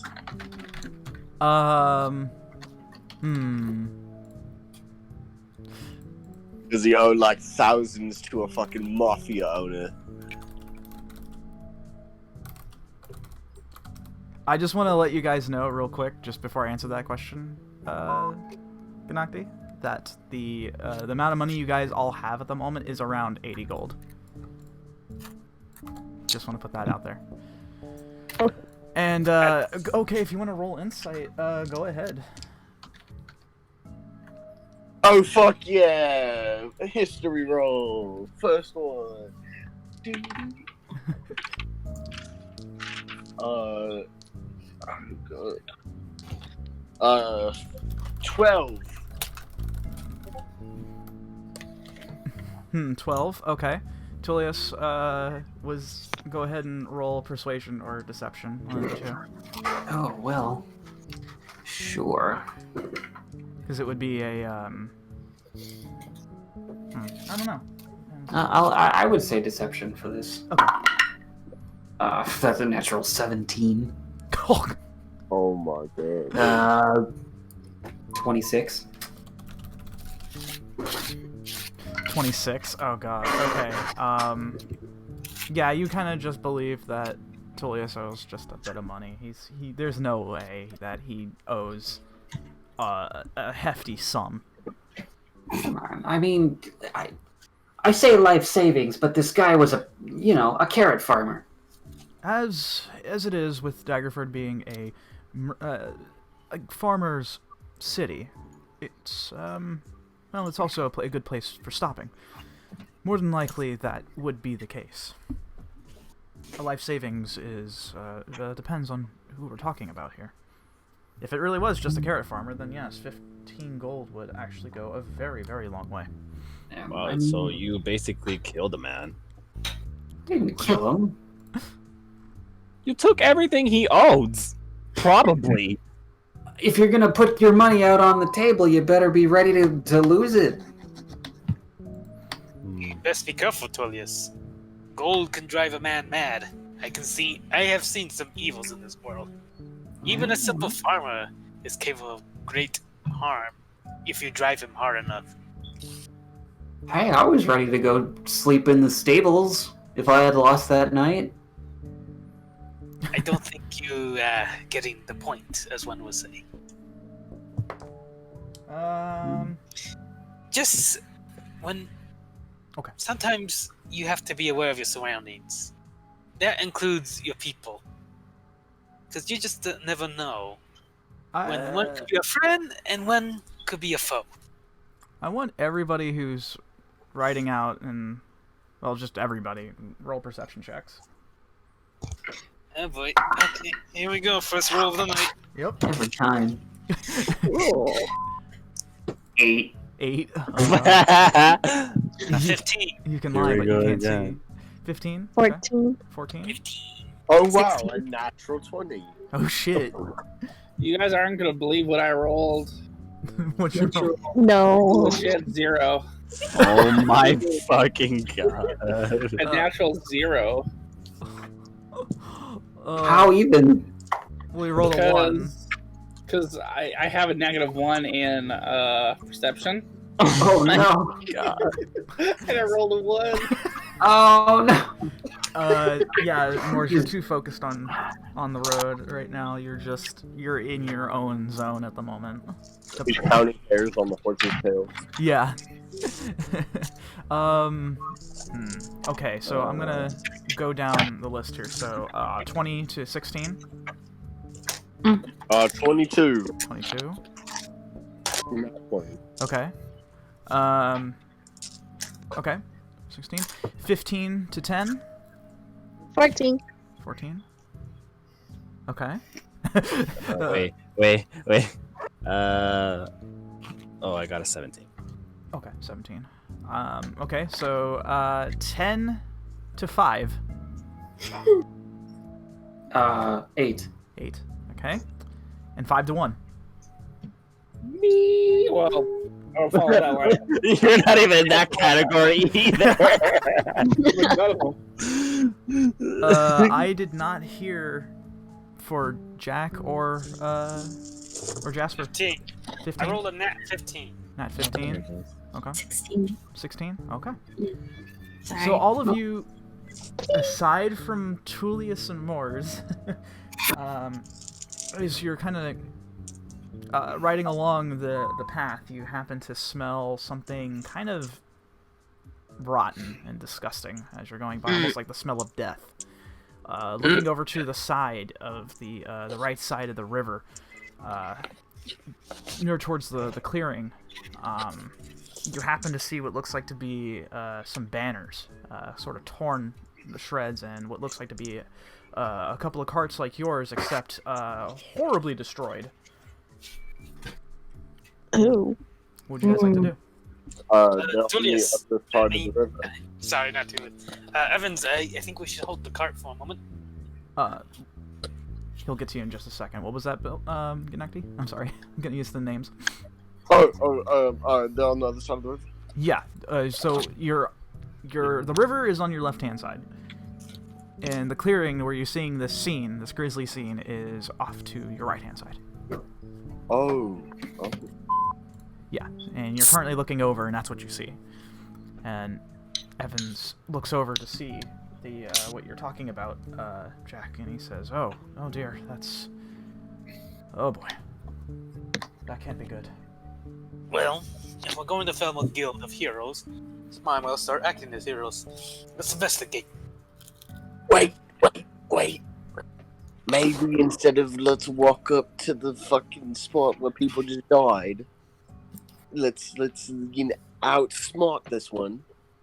And I'll begin waving my hand in the air, casting a spell, and I'll cast Major Image, Okay. and I'll make a part go where, like, just, casually rolling, ha ha ha, there's a couple of dudes playing cards and talking about his kids, all the way up through the path that these cars are fucked up. Okay, so it was a little hard to hear what you were conjuring there, but I got the rest. What were you conjuring? A cart. A cart, okay. So it'll be a major image of a cart kind of rolling down towards where the wreckage is. Right. Okay. You do so, and you conjure what looks like to be just about an exact copy of the cart, as you start to go by some trees, and you kind of hang there, and you watch as the cart makes its way Let me see. Major image is just it can move, right? It's movement and sound. It's movement and sound. Okay. I know that. I just don't know how. Anyone who's watching the cart go by into the wreckage, go ahead and roll me another perception check. Okay. I'll do that. Okay, well, I guess that's me. I gotta roll again. Dude, I'm phased. I don't give two shits about this wreckage. I guess not. Not so good this time. It's 5 this time, Shane. Ooh, okay. Roll 15. It's another 16 for me. Oh, hold on. Way too many numbers. So 16 on Jasper's end. 15. 15 on Xander. Oh, 18. 18. Ganakti. 8. 8. Not good. Jack 10. rolled a 5. Oh. Rhea, no. Yes. Julius, did we get one? No, I am oblivious to what is happening right now. Okay. Oh, wow. For those who had rolled higher than a 12, you're looking off to the where the cart is, and you look to see what looks like to be someone trying to reach out towards the major image, and it almost seems like could be a person. It looks like to be armored as it reaches towards the cart. Is it from the wreckage? Yeah. The wreckage passes by and it just sort of phases through sort of the wreckage. And you just do see a hand trying to reach out. I will, I'll have the image just yell, "Stop, stop!" And then the cart will stop. Oh, okay. And then a person will, like, hop out of the flap Okay. and walk up and to the hand. Okay. It's almost, from what you can see, it's reaching out almost in desperation. This could be possibly you surmise, at least, Ganakti, that it's probably a survivor. Oh, fuck. Oh, fuck. Roger, I think this might really be, like, not a trap. Oh my. Perhaps we do need to investigate. Here, allow me. I'll do it. Okay. Alright. You guys stay here. Me and Xander will come. I'll send a magic message if something happens and we're dying. Evans nods and he says, "Sure. I will be right here with the rest of the carts." Alright, Xander. I hold my book real firm and I, like, press myself up against Xander's back. What are you doing? Wow. Just lead the way. I got your back, buddy. I tap him on the shoulder. This. That's not how that. You know what? Let's just go. Okay. You're pushing too hard. Just go. Keep an eye I out. can't walk when you're putting all the force towards me. Real quick, can I have Faith follow them? Sure. Faith jumps down from the cart and begins following behind. Oh my god! Oh my god! Ow! Dude. Oh. No, how about you lead? I'll press my back against yours. This is current. All right. This is currently where. Hold on, let me grab the pen here. Because you just stepped on Oh, my no. freaking toe. This is currently where this is kind of happening at the moment, as you guys are kind of here, and over here is where the carts are at the moment. So it's a little bit of a distance, but you can see it if you rush over there. So we have Xander and Ganakti and Faith following behind. Meow. From And- about, Yep. And, from about mhm. 10 feet away, I'll just lead us, like, behind a tree, and I'll holding the major image. I'll be like, "Oi, oi! Are you trapped under the wreckage? You can hear a voice call out, "No, I can't feel my legs. Help!" I fuck Xander. I have nothing to help a man that's dying. Oh my Kronos. Yeah, I got nothing either. Wow. I mean, if he has no legs, I mean, what else can we do except just grab him and go? How about we go? I can like pop him back to the group, but I don't want to leave you here. Let's just go and get him. Right. Let's walk up to the wreckage. Okay. You do so, and as you get closer, you tend to see what looks like to be, military in a way. Looking at some of the garb that they have, you sort of surmise that they do work for Waterdeep. Probably for some noble house, you're not quite sure who. But it does look like to be some sort of expedition of sorts. However, everyone is save for this one man who is like reaching out. Seems human. Is pretty much dead at this point. The smell of death is overwhelming here, as a lot of the greenery is now stained with crimson. And the cart that you see that they were on is completely totaled. The wheel's completely busted. It's tossed over to one side.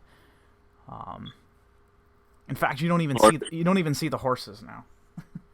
What kind of damage is it? Like claw marks raking through the wagons, or is it like smash damage? Go ahead and roll investigation.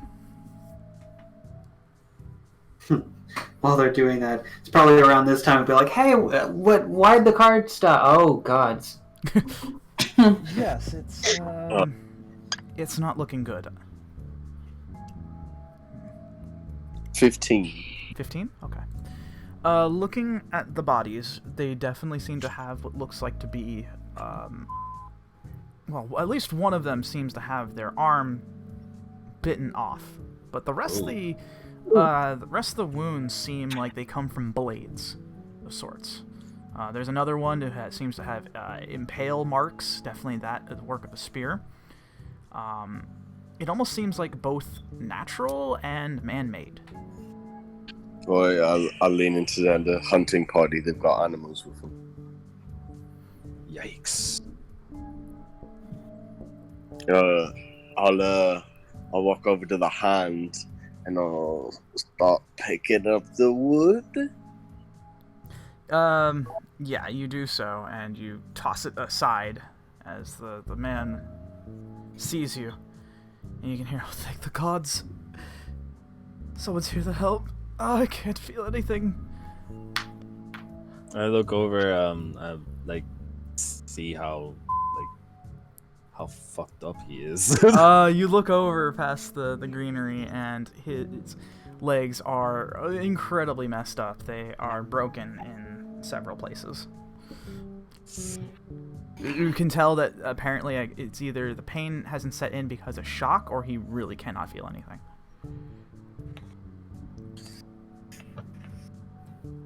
In fact, as you look on further inspection, Ganakti, since you rolled really well, you can tell that that these wounds and everything, and all this carnage that had probably happened anywhere from 30 minutes to about an hour ago. So it was very recent.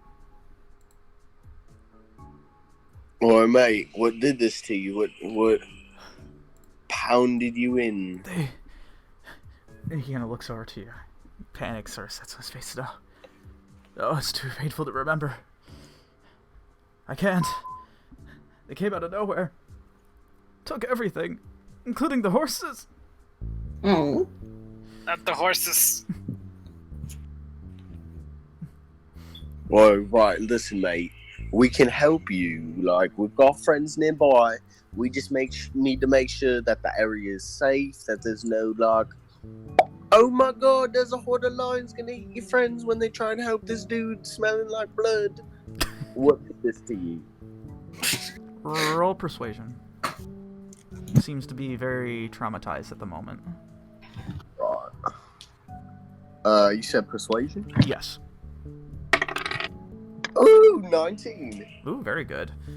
Stops for a minute and can hear, despite the fact that you're kind of taking the piss a little bit, for lack of a better term, you still mean very well, and he can tell. And he kind of calms down and he kind of tries to breathe for a bit. He says, They were like dog people. Dogs? They were Dog people? small, vicious. They wanted nothing more than to watch us suffer. They took me for dead. I sat there, watching as they killed all my troop. I watched them die.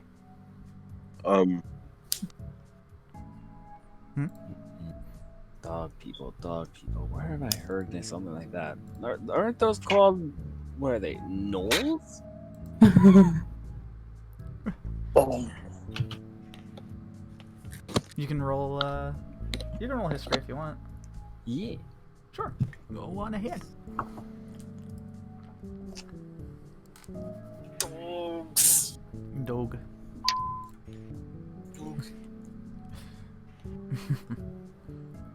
It's Yoba. 12. 12? That's good enough. Judging by everything that 𝘵𝘪𝘮 has seen, both the marks of carnage here. It is not clean. It is not professional in any way, shape, or form. And realizing when he says dog people, yeah, this does seem like the work of gnolls. I knew it.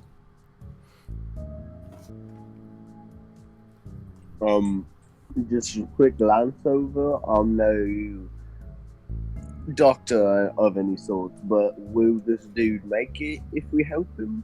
Or is he fucked? Make a roll.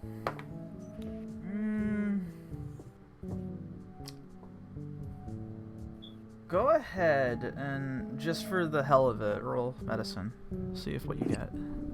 Oh, small. Like I said, you're no doctor, but you might. Oh my god, 7. Fuck.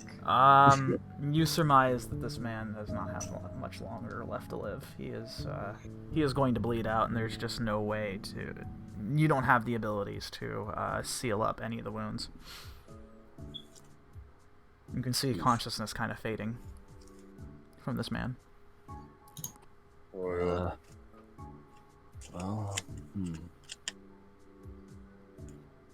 It seems like I'll like lean into Xander, but the man can't help. Mhm. Seems like I left him in a bad state.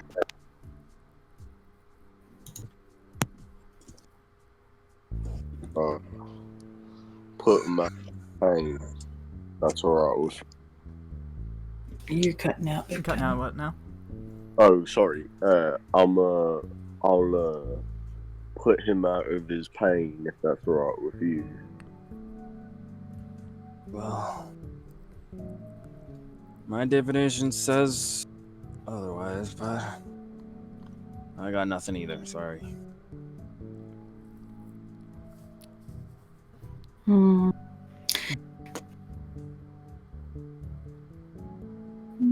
Mm-hmm. Do it, G. Nothing much we can do. Alright, I'll take the Bahamut pendant off my neck. Mm-hmm.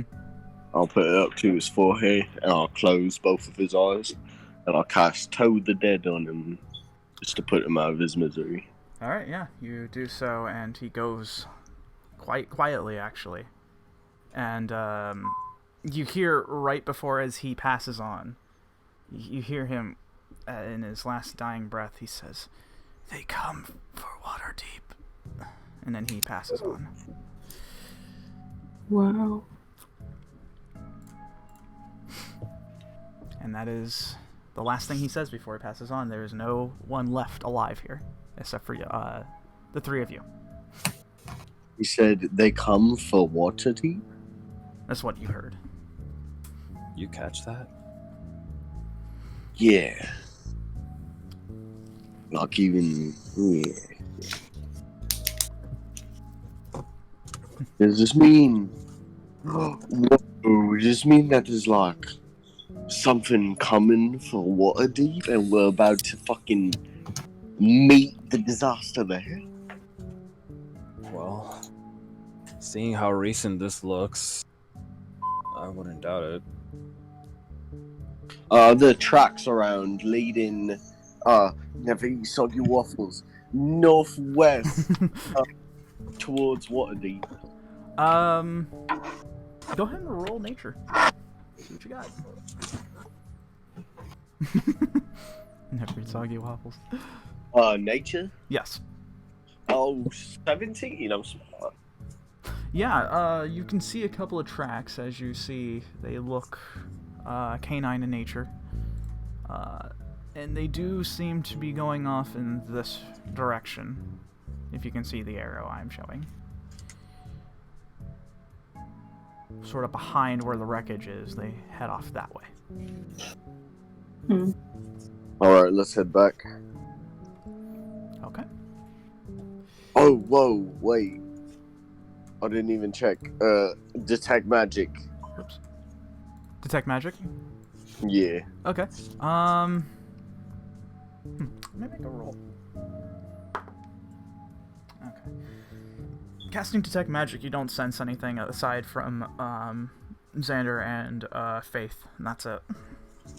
Oh, and your own spellbook, and that's about it.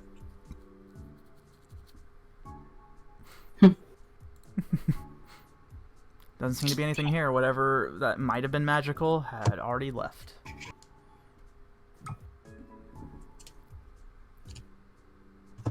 Sense anything? No. Probably long gone by now. If anything, they're probably closer to Waterdeep than we think. Oh, fuck. What if it's already fucking cinders when we get... Oh my god, I grab Xander's hand. Whoa! And I dimension door both of us. Dimension door? Oh god. Wow. Oh my god, guys! Oh my god! Yeah, Holy Faith. shit, that was weird. Yeah, Faith sees this and is already sprinting back towards the carts. In which Cat. the dimension door opens up and both Xander and Ganakti land on top of the the cart, respectively. We're under attack! Oh god! Yeah, in which Evans drops his book, but he It's conjures it back in his hand. Ugh. Jasper, shoot it! It's, Hold the phone. Calm down. Not a mistake. Not a mistake. what did you see? Guys. So fucking in the wreckage, there's a dude and he's like, holy fuck, something fucking ate me. And it was like half dog, half whatever the fuck. And Xander here's like, holy shit, that's a no, I know what the fuck that is. And I'm like, oh fuck. And then the dude's dying, you know, we put him out of his misery, and he's like, they're coming for Waterdeep. So we're like, okay, are the tracks going up there? And they're already ahead of us, going for where we're going, fucking to attack the place. Wait, hold on. Let me assess the situation here. You just stated that gnolls are behind this and they're going to attack Waterdeep. That seems actually very foolhardy and quite stupid. Oh no, it's definitely gnolls. I know. I've seen these before. Oh, come on, guys. They're not going to get 50 feet to the front gates before they get hailed by crossbows. I mean, they'll be lucky if they walk alive. Crossbows, arrows, you name it. They will be... and in some... No. I don't think we should underestimate anything. No, I agree with you, Jack. We shouldn't underestimate this. Gnolls are known to have dark magics, and I mean very dark. With that said, we should be mindful of what's happening. They're usually not this well organized. Huh, unless they found someone a little smarter to guide them. I agree. Someone who very actually concerning. can make plans. How interesting. That would bode But very no with bad. smarts. Yeah, that's not terrifying. Indeed. Gnolls are scary enough as it is. They have quite the bite power, but with them being actually organized, that is actually a very, very legitimate threat. At any rate, we shouldn't stay here and allow them to infiltrate Waterdeep. More than likely, if anything, if they're this well organized, who knows, they might be able to get past the gates in some way. I just hope it doesn't impede us getting into the city. Indeed, but if we happen to catch them along the way, we could cause a little havoc. I like that idea. Ah, a bit of You a hear that, grand. Yeah. dearest? You may actually get to blow stuff up after all. Oh, finally! I see what you're getting at. Yeah, we could make a grandstand, save the city, and that'll definitely put us in a spot to work with these nobles. Just make sure there's a city left to save. Well, Yeah. they are gnolls, if anything. This person or thing that's influencing them would probably not do so in a destructive manner. Though, if anything, I would theorize that they would do something from the inside out. It only makes sense.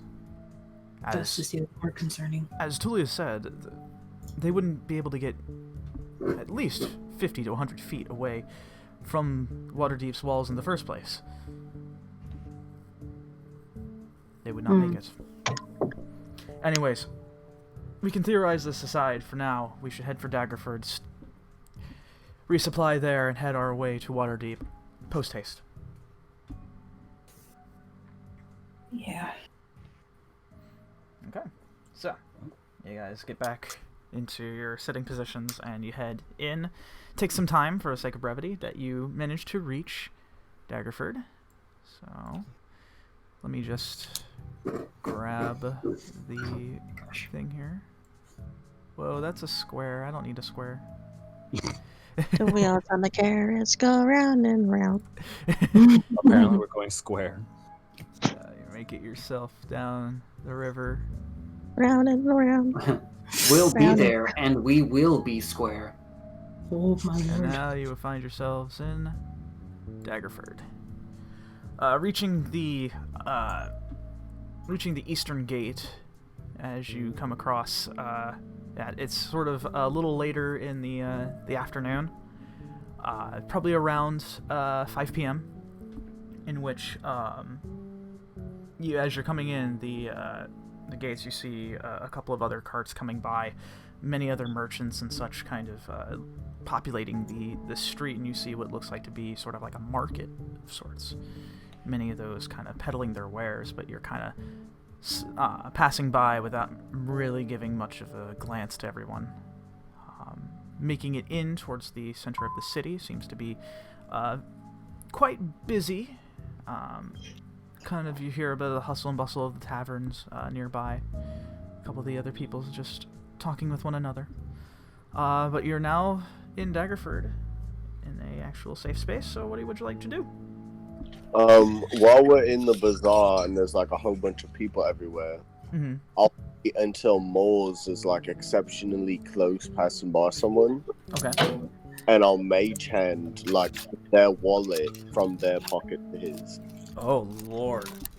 Oh god. Well, well, this is going to be a bit tough since your mage hand is not invisible, so roll sleight of hand. Put her without causing trouble. Yeah, you guys kind of just accidentally fuck yourselves, I think.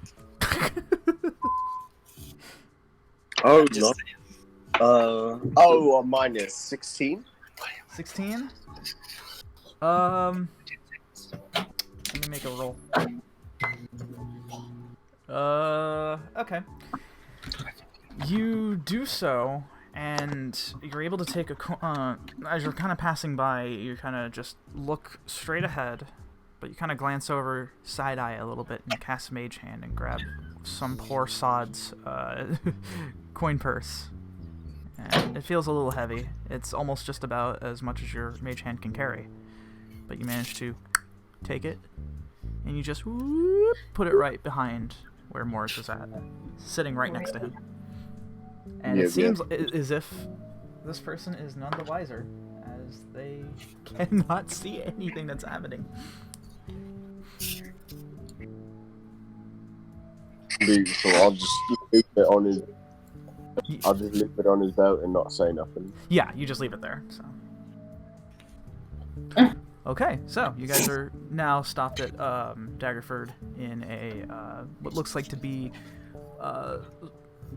it'll be sort of in the market area. You kind of stop for a second, and Evan says, "We'll let the horses rest for just a bit, and we'll go ahead and resupply whatever else that we may need." At which point, I want to ask all of you: do we continue pressing forward, or do we wait? What should we do? I think we should press forward. Me too. Yeah, inside the cart. Well, if there is anything that we need here, we can go forward. Indeed, just a few. I think Tullius needs something here too. Nope. Oh? I'm gonna shout out. Okay. Anyone looking for a Tullius? Oh boy. Shut up, you righteous bastard! Oh god. In which you hear from one of the taverns, someone kind of steps out. It looks like to be it looks like to be a Goliath as he steps out. He says, "Oi, what was that? I hear something about a Tullius." Yeah, he's over here. Kind of looks at you. I'm gonna just leisurely get off this car and move to Ria's car. I'll be like, he just ran that way, and all. Wait, my delusion's only 5 feet. Okay. This is going to be a contested persuasion check. So, Mors and Ganakti, roll your persuasion checks. Oh boy, you guys already fucked this up. Good job. Good job. Good job. Good job. Good job. Good job. Good job. Good job. Good job. 11 is angry. The one person that I had to roll on this table for races, and it had to be a fucking Goliath. How fitting. Right? I got. The biggest man. Okay, so what do we get? I got. I'm sorry, what was that? What was that? I got a 14. 14? Okay. Got 23. Oh fuck. Oh my god. He sees what you're trying to say, Ganakti, but he looks over at Mors. He says, "Aye. Where'd you say exactly it was? Where was he?" He's in one of these carts here. Kind of nods because his brow furrows. He nods, and until you can hear what sounds like footsteps approaching. No, you know, I wouldn't check that one right there, and like right as he's about to open it, I'll cast Hold Person on him. Okay. No, well, I mean, I was just about to cast Greater Invisibility. Okay. If you want to do that, it'll have to be a Wisdom save for the Goliath, correct? Yeah, fuck that guy. Okay. Does an 18 beat it? Oh my god, it just beats it. Oh. He feels it stops for a second, and he shakes his head. And, he grabs the cart doors, both of them, and flings it open. Oh my. I'm Greater Invisibility. Yeah, I've and turned invisible. he turned invisible, and he sees nothing. He brings his hands down to the side. He looks over. He steps back a bit and looks over to you, Morris, and he points. Says, "Oh, you think you're funny, huh? Just peddling around that name. What? There ain't nothing here. Nothing. Ain't shite." Oh. It's probably hiding. He says, well, if you see him, you let him know. I'm coming for his ass. Oh. Might we get a name? I'm sure he would very much enjoy that. Yeah. Yeah. Oh, I agree. Would. He would enjoy the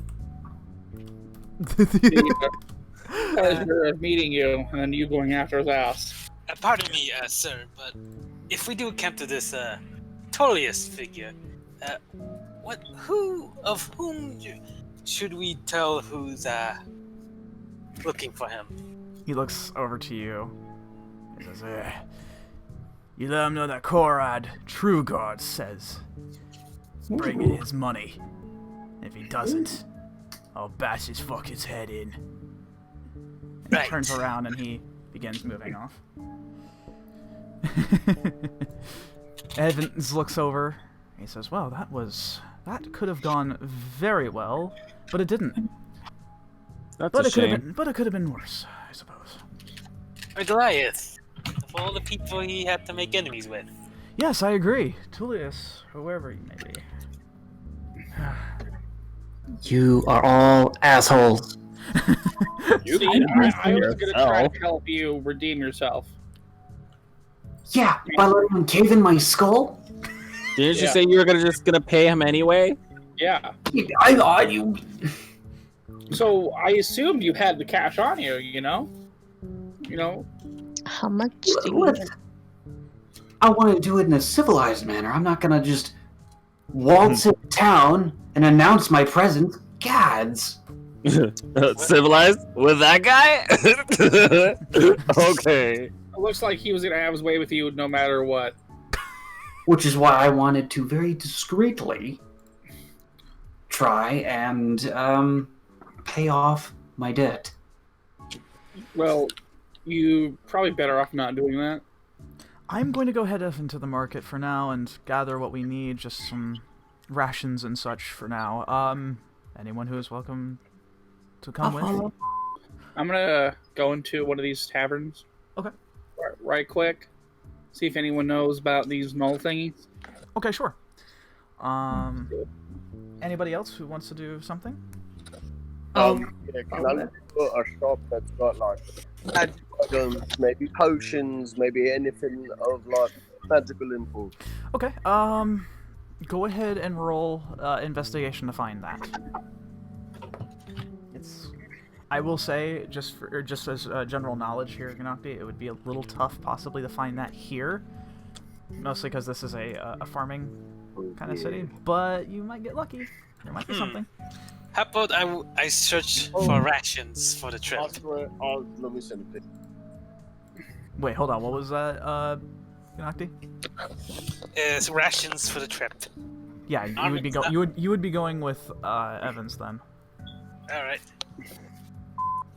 I'll be staying in the carriage with.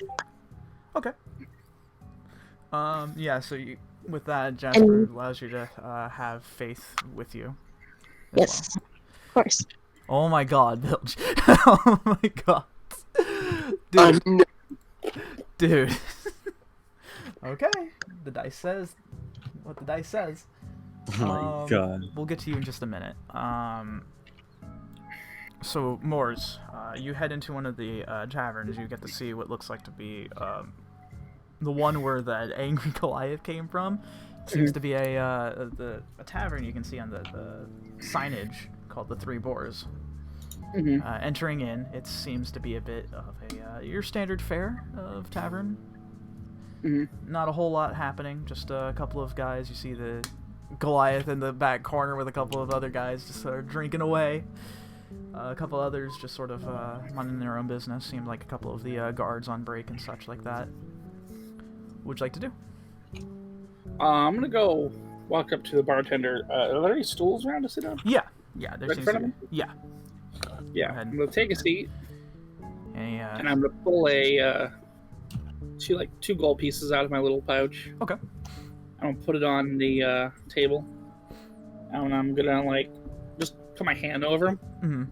Call him over. Hey, He, We were just coming down from a village that starts with an S. And he kind of sits by. He says, "You mean Succumber?" yeah, Ah, I see. as we were coming down, there was quite the mess there. Kind of raises an eyebrow. A mess, you say? Yeah. Hmm. Looks like an attack from apparently gnolls. Have you heard anything about gnolls frequenting around here as of late? He says, not that I've heard of, no. It's been very quiet around these parts. Good. Good. What do you got? Well, we have your standard ale.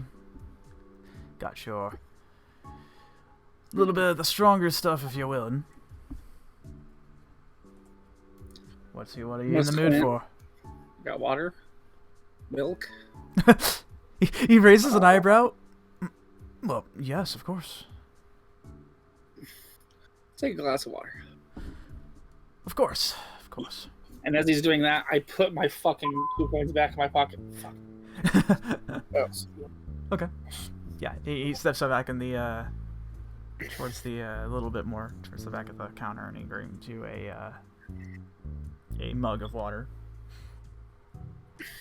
And he says, Thank you. He says, "You travelers, huh?" Yeah. Ah. You might want to let the guard know about the null thing. There's a guard here? Oh yes, quite so. Where? He kind of motions his head over towards his right. Your right as well, or his left, your right. And you see a couple of the guards sort of there seem to be like as you saw before, kind of on break. Ah, okay. I'm gonna ask him how much for the water. He shakes his head. Hey, don't worry about it. All right. Thank. I'm gonna go over to those guards. Okay. And as you're approaching, they sort of see you kind of coming by. One says, "Hey, you lost or something?" No. Just thought I'd let you fine gentlemen know that while my group was coming down this way from Succumber, there looked like to be a null attack. They both look at each other. One of the other guys looks like to be sort of a more burly human, and the other one seems to be a bit scrawny. The burly one looks sort of a big, bushy mustache. He says, "Nose, you say?" Yeah, from the looks of it, yeah. Are you sure that's what you saw? You ain't imagining things. Yeah, I could show you the wreckage. It's quite gruesome. And the other guy says, "Hey, no, it's fine. This guy looks like he doesn't lie just for the sake of it. I mean, look at him." And he sees the, you probably have like, well, you're still a paladin of Bahamut, right? Yeah. Yeah, you'd probably have that plastered. Mm. And says, "Aye, Bahamite, I see. Aye, you're right. There's no reason to lie about that. All right." He kind of adjusts in his chair a bit, kind of leans forward. Says, "All right, what did you exactly see, huh?" Well, looked like there was wreckage. People eating, horses eating. There's apparently one guy that was half eaten. And said gnolls were going after Waterdeep. We're going too. They again both look at each other, then back at you. Says, "Hi. Oh, it's a bit serious, huh? All right.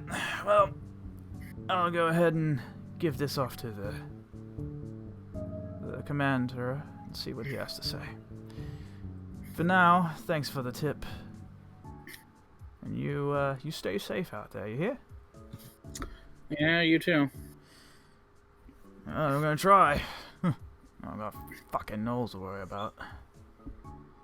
Goddamn mangy beasts. He kind of goes back to chugging away at his ale. Is there anything else you'd like to do, Morse? No, I'm just gonna walk out. Okay. Sure. We'll move on to We'll move on to the rest of the group that was getting rations and such like that. Are you guys looking for anything in particular, or no?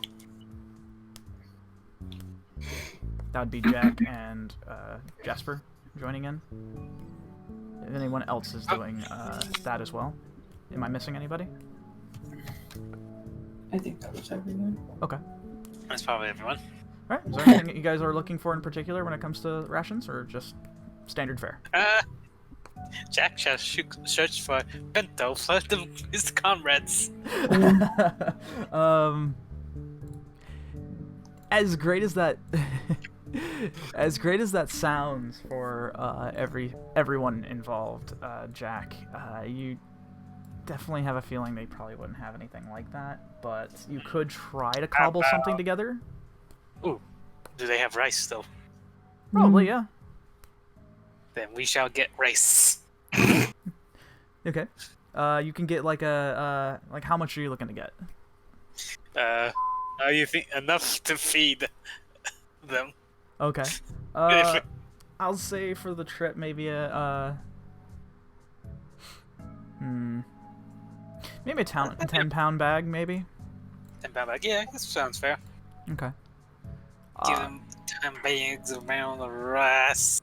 Sure. Go ahead and deduct 1 gold from that as you manage to get yourself find yourself some rice. As you heft the sack over your shoulder, you got what you're looking for. Looking like a Japanese Santa Claus out here. Japanese Santa Claus.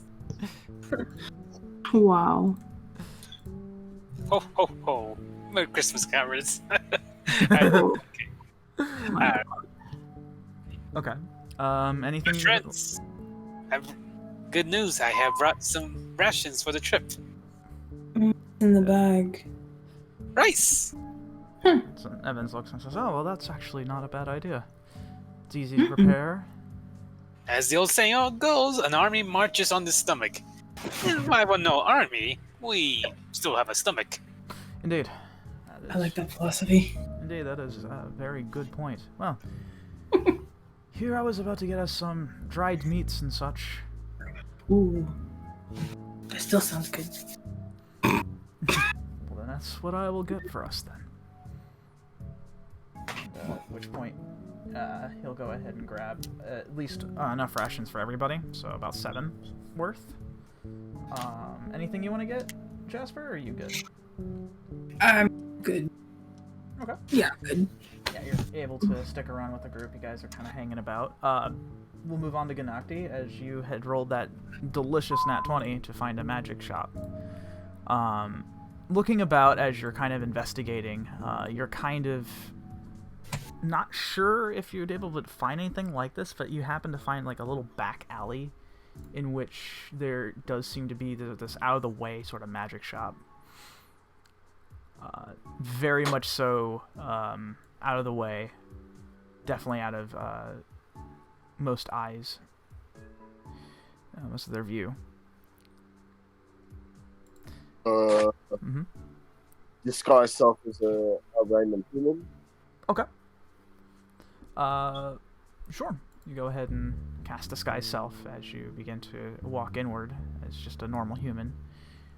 As you see what looks like to be a sort of a very long-haired, middle-aged man in the Vacan robes. This area is kind of dark in here. There doesn't seem to be a whole lot of lighting except for a couple of the candles that are lit by, but they seem to have this sort of interesting kind of greenish flame coming off them. And you enter in, and he looks to you and says, "Ah, welcome." Whoa, my, are you fancy? You flatter me, but you're not here to exchange pleasantries, right? You're here to buy. Alright, exchange gold. Indeed. Oh. What are you looking for? I plop my little 80 gold sack on the table. I'm What sorry. we looking for like this much gold? How much are you placing down? It's the 80 gold sack that you said. Yeah, you had about 80. He goes ahead and opens up the bag and starts looking at it. Says, this doesn't get you a whole lot here, but what are you looking for? Not too sure if Waterdeep's about to be overrun by gnolls, but something that might help with that. He raises an eyebrow at you. I have absolutely nothing to help that dude in the woods that was just dying, so maybe if I find another dude in the woods dying. I see. Well, he says, I'll tell you what. You seem like a noble sort. Why don't I, take the sack of gold and I'll give you a healing potion. Does that sound fair? I'll give you a strong one. Ooh, a strong one, you say? Yeah. Indeed. I didn't stutter. Oh, you've got yourself. Fantastic. And he goes ahead and takes the sack of gold and he kind of places it down. And he brings out a small bottle out of this reddish liquid. And he slides it on over to you gingerly. He says, potent stuff that, but good for your health. Well, and, just because I'm one for finding and seeing new things, what else you got hiding around here? Roll persuasion. Oh, fuck. 17. Okay. He says, I don't have much of the way besides that of alchemy, really, but I may have something that you could use against those beasts. He goes ahead and looks underneath his counter, and he brings up... While he's looking away, I look around the room, make sure the walls never spin. Do I see any, fancy magic sigils? Any, A lot of the inventory seems to be behind the counter. But yeah, you kind of see a few of those. Oh, he has, wards put it? Well, you can see one at least, in the way back. What kind of ward? I'll just, instead of rolling for something, I'd say it's definitely a protective ward. This seems like to be a probably you surmise a storage closet in which keeping thieves out would probably be best for this man's business. It's probably where he keeps the good stuff. Oh, but it's only meant to protect the back. Yes. Okay.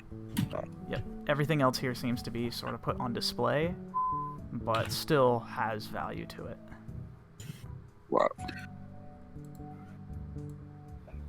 Okay. And he brings out, as you're kind of looking about, as he comes back out, places what looks like to be a wand down on the table. And he says, this here is certainly powerful, but he kind of looks at you, your eyes narrowing. He says, what is it worth to you? If you can cast, say, I don't know, fireball to destroy these things. Gnolls are very serious after all. Whoa. Whoa. Somewhere far away.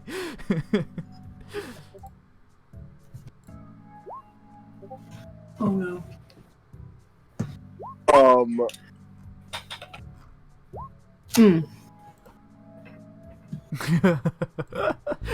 Here comes Rhea smashing into the side of the shop. Did someone say fireball? Oh, that's great. So anyways, what's your response, Bilge? So he looks to you expectantly. Whoa, how much gold do you want for that thing? Kinda leans up a bit. Kinda eyeing you over. Says, how much you got? I mean, I can go get some, but I just gotta know how much I gotta get. very expensive, you see. But it is a temporary enchantment. So perhaps maybe, I don't know, anywhere around 500 will do? Hmm. I don't think so. Yeah, I feel like this is a scam item. Wait, alright, just give me 1 second. I'll see what I can go find. And I go running out the store. Okay.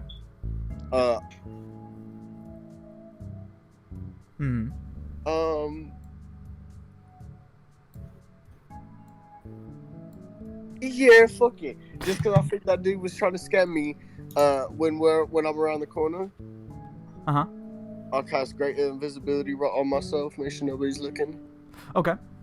Yeah, it's in the back alley, so a lot of people aren't really looking. I go, Watson Monsina's back in that shop. Okay. I will cast major image, and I'll have a whole new human come walking in from the fucking doorways. Okay. And all story-eyed, he'll be like, "Whoa, shop you," in a human voice. Right, of course. However humans sound like, right? Yeah. Sure. No. And then I'll have him like, "Oh, what's this thing behind the glass?" So that he walks up and away from the counter, and then I snatch the wand and I go spit it back away. Okay, I need you to do 2 rolls for me. One is stealth, but it is with advantage because you do have invisibility on. Second, sleight of hand.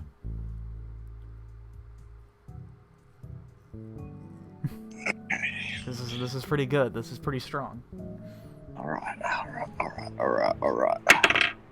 Oh, okay. Oh, wait, it's with advantage. Yep, it's with advantage. Oh, fuck, even better. Oh, fuck, -1, 18. 18? Okay. No. Yeah, he seems to be unaware you're not making a lot of noise in order to draw attention. Your footsteps hitting the wooden floors are not creaking, so that's good. And now the sleight of hand for the yoink. All right. Ooh, wait, we're gonna use a new die. All right.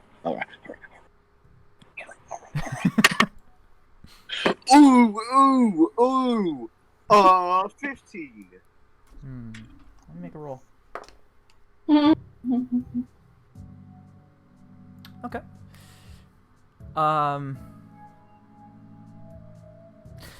When you take it, he doesn't seem to notice at first, and you begin to sort of inch your way back towards the doorway as you're continuing on the major image. And at which point, as soon as you step out from the doorway, the image dissipates, and you can feel eyes staring straight at you. I dimension door 500 feet eastward. What the hell? Alright, as you do that, you bamf out, and you are actually probably around where the carts are as you and slam into the carts. Oh, yep, I dropped the disguise self like nothing happened, and I just fought. Even past selves don't change in some regards. As Rhea, you're able to hear that as 𝘵𝘩𝘪𝘳 just bamfed right in. Wow. At which point, Evans, Jasper, and Jack return back to the cart, seeing this. And Evans sighs and he says, "I don't want to know why that was being used. 𝘵𝘩𝘪𝘳, a word, please." Oh, yes, of course. Run it, and I kind of check around. Evans begins looking around. He says, "Remember about magic usage within city walls, especially in a town like this in which at times magic's not seen as beneficial as, like, say, you and I see it. Yep. Oh, yeah. Right, definitely. I totally didn't get caught using magic. He stares. You can see as his violet eyes are just staring blankly into you. It's the same look that you've known him for as that is bullshit look. All right. I wasn't lying. I would never lie to you. A disguised me got caught using magic. I didn't get caught. Some Which stupid women. means you technically got caught. We shan't stay here for much longer then. Hey, but to be fair, I open my book up and show him a page, and on the inside there's a wand. He looks down at that, and then back up. And he says, "Please tell me you didn't just pilfer that." I turned my back to him, and I. You know what? He gets this way when he is guilty. It's fine. Yeah. It's fine. Like I said, we shan't stay long here. Anyways, Jack Rice, so that'll be fine. Rice? Nice. Yes. For the trip. I brought some dried meats as well too, just in case. I will take. All right. We'll move on to Xander. What are you doing? What are you loafing? Or are you Loafing. loafing? Where are you loafing? Loafing at the kids. Okay. Making funny faces. Yeah, probably just hanging in the cart then, as you're hearing all this go on about. Okay, Tullius then. What are we doing? I have been in the cart,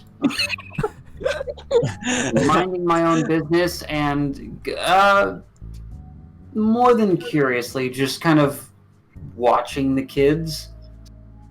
Yeah. Is it cool? Kind of like, I don't understand why they're so cute. See, Because I they are. told you they're cute. Before they were born, I remember you being this just badass who just could, stare down. You could stare down, a dragon, and there would be not a single shred of fear in your eyes. And now you're here groveling over these two tiny things. Don't call them things. All right, the kids. What? Oh, no, wait, Ria's there? Ria's there? Ria's on top of the thing. Are you inside or on top? I'm inside. Yeah. Okay, you're inside, yeah. Oh. Well, then I'm just Hi. trying. I'm just trying to have this private conversation. Just pretend I'm weird, I guess. I mean, like, what? All right. What's the big whoop? What do you mean, what's the big whoop? They're cute. Look at them. They're so pudgy. All right. I'll play Tiefling's advocate here. What makes these two different? And I'll just very carefully open up the curtain to the back and point out a couple of kids out there. What makes those two different than those ones out there? Well, they're mine. Enough said.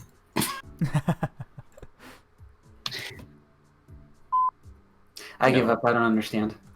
Oh, you're hopeless. I don't think he'll understand unless he has kids of his own.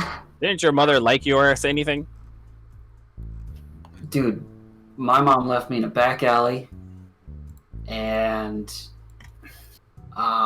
yeah. Damn. Oh god. I would have done the same thing to him too.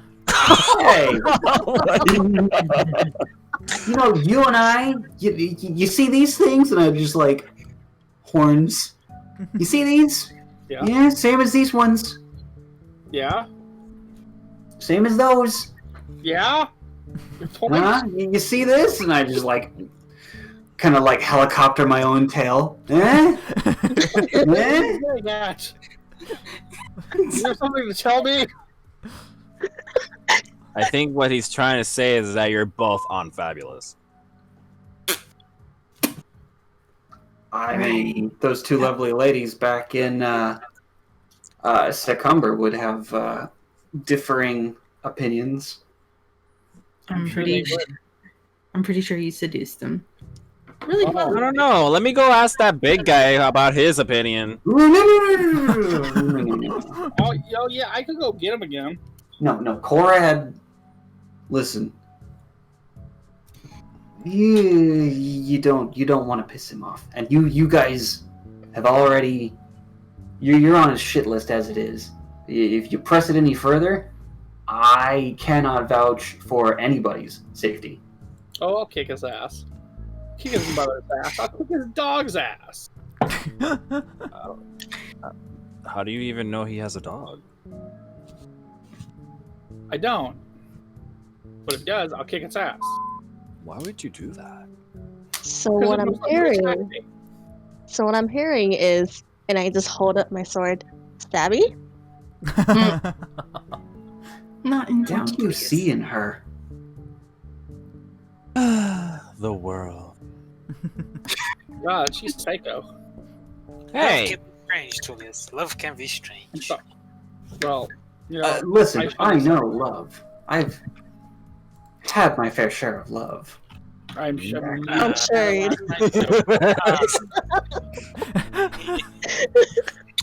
But I know not to put this in crazy. At this point, I'm gonna grab both Alexander and Alexandria, and I'm just gonna walk away. Let's go see. Wait. Look at the little butterflies over there. Wait, you mean that thing you use minor illusion on? Damn. Trust me. There's nothing illusory about this. I can't believe I'm hearing this. Yes, it's take the kids away. I can take a break. Look at the little butterflies, Alexander. No, don't grab that. Oh no. Oh dear. Well, Maybe illusionary butterflies would be better. Have you not? If we have Have nothing you else to do not- here, we should leave. Yeah, we Please. should leave before somebody decides to get Julius's friend again. Please. Quite. I wish not to deal with that right now. All right. He gets up on the cart and gestures for you, Ganakti, to start driving. About what time is it? It is about around 6:30. It's starting to become sundown. Okay. If we keep up a good pace, we may be able to reach Waterdeep by around. Well, it will be night, but it shouldn't be too late. But we have to keep up the pace. I'm gonna talk to the people in the back. Hey, hold on. Hold Gotta get on. quick. Oh boy. So that would be Rhea, Jasper, and Jack then. Yep. Because I'm gonna cast haste on my horse. Oh my fuck! I was gonna do the Wait. same thing. Oh no! Oh no. Okay. Wait, you have the kids this time then? I have the kids now. You're about to Okay. give him horse steroids. My God. So yeah, I'm saying hold on. These, Sure. we're- Just be careful with them and make sure they don't just showing up. Oh my. So you guys cast haste on the horses, and they begin human, for lack of a better term, as the pace once before was pretty decent. Now you're zooming along now, and you begin moving past. Some people are having to move out of their way. Some jumping out as Evan yells out, "I am so sorry!"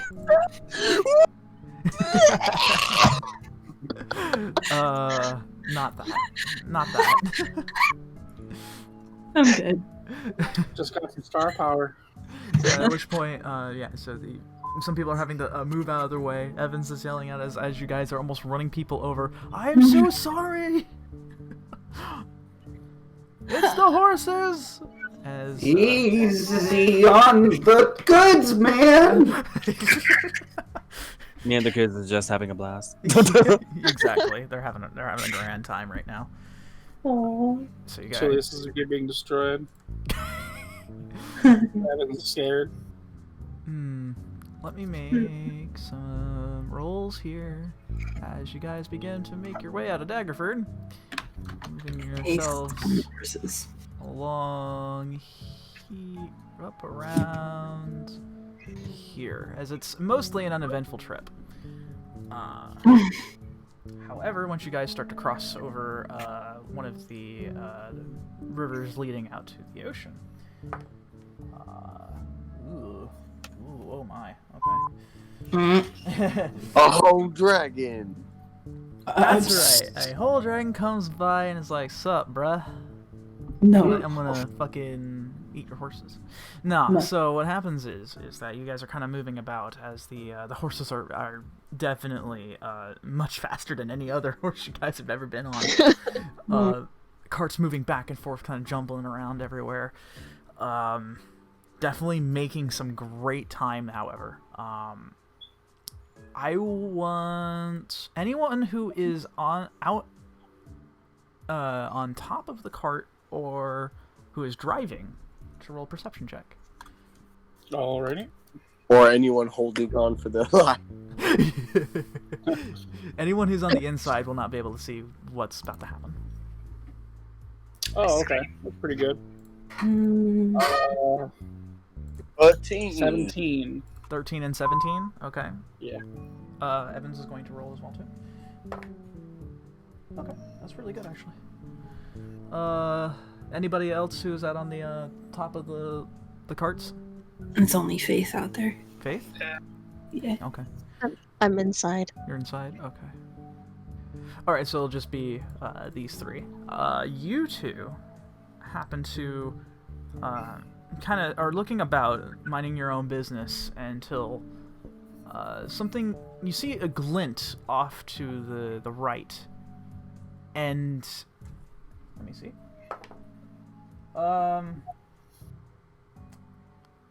𝘵𝘩𝘪𝘳 and Mors, what's your AC? Oh. Minus 18. Why? I'm concentrating on haste, so technically 11. 11, okay. And what was yours, Mors? 18. 18, okay. Both of you are getting hit. You see, both of you guys see a glint, and it's, before it registers, you realize that is a spear, and both of you get hit straight dead on, 𝘵𝘪𝘳 in your side of your ribs, and also your shoulder, Mors, as you guys take it's not that bad. It's merely a flesh wound, about 6 points of piercing damage.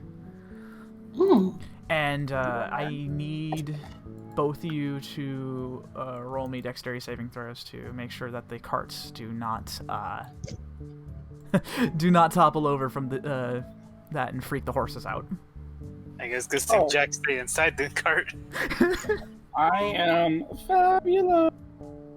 Rolled a natural 20. Oh, Nice. wow. I don't know if it helps. I get a +2 A +2 because what? because I'm concentrating on a spell, Mm-hmm. but that's a not one. Oh no! Oh, Oh no! Yeah. Kids! Think of the kids! Yeah. Oh. No. Oh, dear. this is gonna... Not the Cheerios. This is gonna get really rough for Evans, Xander, and Tullius now. As Evans is on the sitting next to you, he sees that spear coming and hitting you, and he looks over and he yells out to everyone, "Run for attack!" And before that happens, the cart then topples over, as all of you that are inside are now being basically put into a wooden box and being shook around. Wait, The kids, no. Mm-hmm. Yes, but I just need to look up. Can I reactionarily cast a spell, like I just toppling from the outside, or? yeah, like you failed that dexterity save like really bad. Oh yeah. Yeah, and the horses are freaking out, and they actually the cart sort of drifts, and then it hits the floor, and everyone's taking damage. Oh god. I'm gonna hold the kids real tight and take the whole brunt of that. Let's see. Everyone's taking 16 points of bludgeoning damage as the cart hits the ground. Builds, you're thrown. Same thing with Evans to the floor as you guys are now rolling. Everyone else in the other cart is perfectly fine. As they ride with Mars. you do see from behind the cart fall over, and you see what looks like Evans and 𝘵𝘮𝘪𝘳 being thrown and rolled across the dirt road. I'm gonna stop it. Yep, you managed to stop the horses. They kind of freak out, and they kind of they stop though. But I'm gonna jump out and run towards where I was speared. roll perception. Wait, can I get up Yeah, you can get up. and look? 17. 17. Okay, really good. We'll get to you in just a second. So, what are you doing, 𝘵𝘮𝘪𝘳? I'm watching where he's running. I was Okay. focusing. On You look off to where you were speared. You take the spear out of your shoulder, and it's nothing. Toss it to the side, and you see in the distance, in the clearing, what looks like to be a gnoll. And it sees you, and it immediately begins darting back where it came from. I don't know the. I don't know. Fucking. The distance. I'm gonna on it. chase. Monster. I just don't know the distance. Charm monster. It's about 160 feet. I'm racing. Okay. I'm running. Evans is already going ahead and getting the door open for the cart, as he looks inside to see Tullius and Xander inside with the kids. He says, "Gods, are you all right?" Yep, Jesus. He leans. I'm gonna hop on the car and I'll be like, "We'll be right back," and I'm gonna dimension door to the other side of the knoll so that it's in between me and Moors. Oh, sandwich. Okay. Using the spell. Oh, Alexander, why are you giggling? You do so, and you bamf right in front of it. It stops, and it stops in its tracks, and it holds its sword out to you, kind of very it's very brutish. So how's Yeah. Jack? Kind of snarling at you, and then looks behind, seeing that Moors is coming in. How close? right, mate. You're about 60 feet away now. I don't- I'm still running. Okay. How about I'm already- is Jack any okay, or is he's kind of fucked? Jack, you were on you were on cart 1. You're fine. Oh really? Yeah. I thought I was talking. Rhea, Jasper, and you, Jack, are perfectly fine. It was the 𝘵𝘪𝘳 cart that was toppled over. Oof. So, that sucked. But anyways, so what are you doing, 𝘵𝘪𝘳? I'll be like, oi, mate, you know, I'm already hurt. I'm not sure, you know. Oh, you could just take me out right here. Come on. Drop your fucking weapon, you fuck. Roll intimidation. Oh, I was commanding him. Oh, you're commanding? Ooh. Yeah. Okay, so that'll be a wisdom saving throw? Yeah. Give me 1 second. I need to check something. What is oh, okay. Oh shit. Well, that's a natural 20. Oh my god. Yeah, it stops for a second and then it just snarls back at you and it holds its sword out to you. About to engage in combat. Boy, give me a fucking target. Meanwhile, the back at the carts, Evans holds his hand out to grab you, Tullius, and Xander to safely get out. With a little bit of help, you're able to get out. Still kind of hurt, but none worse for wear. Yep. All right. And he looks back over at the other cart and he sighs a sigh of relief, seeing that the other one is perfectly fine. And he summons his book out. He says, "All right.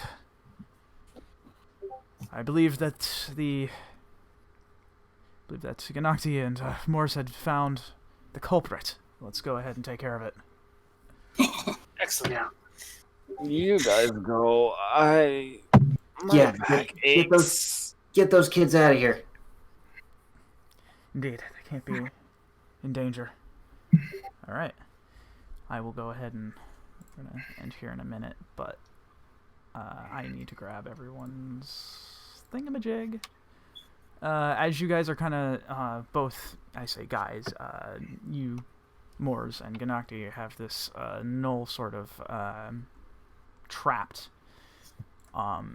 You happen to actually, I need you guys to make another perception check as you're running in.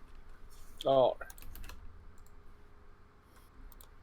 Can I just focus on him and stick with my passive perception? Because it's so much higher. Sure, you can do that. What's your passive? 17. 17? Oh, that's really good. Okay. I rolled a 12. 12? Okay. That's good enough. So,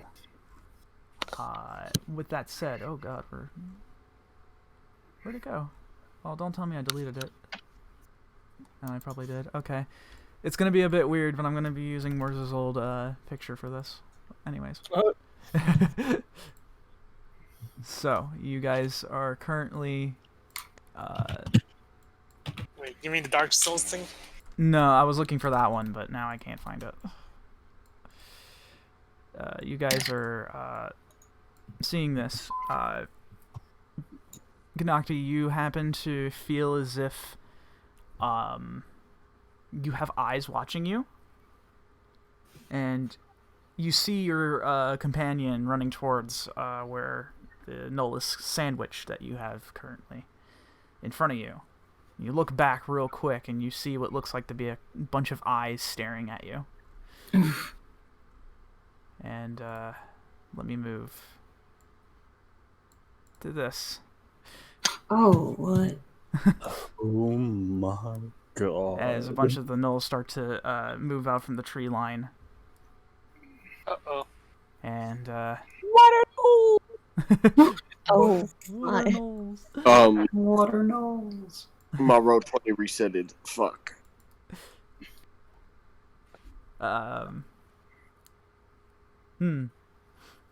Yeah, so for those, real quick before we end to this, who is running towards where the danger is?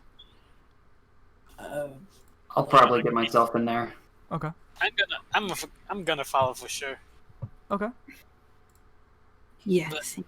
Can I roll stealth for it, actually? I'll allow it. Alright, let's see how it goes then. Figure the sneaky guy were walking sneakily. Rhea, you Oh. said you were going immediately to look out. Yeah, you're seeing 18. you're seeing Moors run towards something. And you see a little bit of green out in the distance as well too, and not a Natural. tree. How Okay, Mr. DM, it's nat 18. natural 18? Yep. Okay. Um, That's pretty good. Hold on. I'm sorry, I had a little bit of brain bleh. What did I ask you to roll for again? As I'm trying to get all Stealth. Stealth? Yeah, okay, that's right. Stealth, yeah. You're able to stick to the shadows of the trees, especially now that it's becoming nighttime. It's certainly in your favor. And you stick to the trees, and you are fairly certain you have remained hidden. Huh. And Do I have time to react, realizing that I'm fucking ambushed? you have but one action. Or Oh reaction. fuck yeah! I walk out to the nose. I'll be like, oh yeah, come get you some gene action. And right when they get like 2 feet away from me, I flip on the bird and I cast Odaluk's Resilient Sphere. Ooh. What does that I don't do? know what that means. Absolutely nothing can touch me. Oh, hold on. What was this spell called? Odaluk's Resilient Sphere. Oh, What look. the fuck? He's in the hamster ball. What is meant for? It's in the hamster ball. Wait, what? There's a spell that handsome balls you? Yeah, Is this gonna be like Super Monkey Ball? Yes. I can totally get kidnapped right now, but yeah. How do I spell It's that? almost done. Odalukes? O-T-I? O-T-I? I know. Okay. Ah, here it is. Odaluk. Well, I should probably hit the village. We're about to end in just a Wait. minute. Who is... Okay, first you're checking this card check. Okay. Roger. And kids. And I guess Tullius. Yeah. You take a look to see all of them. They seem okay. A little hurt, but everyone's okay. For the most part, everything's all right. It could have been a whole lot worse. So who is joining the fight? We're okay. Just, do your thing. I'll stick around here and provide support, I guess. and I just had this like insane like smile, like you know it. I'll make them pay. You just stay here with the kids. Mm-hmm. Wow. Alexander, stop giggling. Daddy go boom. All right. I'm just gonna go over to Xander, just give him a kiss on his forehead, and just I'll be back. Mm-hmm. Oh. All right. So do I have the right of it? We got Tullius, Rhea, Jasper, and Jack, right? Coming into for the assist. And I'll go ahead and put a thing on here. Let me read what the sphere does. Sphere of shimmering force encloses a creature or object of large size or smaller within range. An unwilling creature must make a dexterity saving throw. On a failed save. Nothing, not physical object, energy, or other spell effects can pass through the barrier in or out. Though a creature in the sphere can breathe there, the sphere is immune to all damage, and a creature or object can't be damaged by effects originating from outside, nor can a creature inside the sphere damage anything outside of it. The sphere is weightless and just large enough to contain a creature inside. Yeah, it really is Super Monkey Ball. An enclosed creature could use its action to push against the sphere's walls and thus roll the sphere half the creature's speed. He's a hamster ball. He is a hamster ball. To use him as a baseball. I'm gonna put this on here. It looks like a ball. It definitely looks like a ball. Okay. So if I was to hit him, can I like launch him? Theoretically, yes. Yeah, nothing's like literally nothing. Dude, here. do you know what this is? It's this Ed, Edd n Eddy episode with the safety bubble.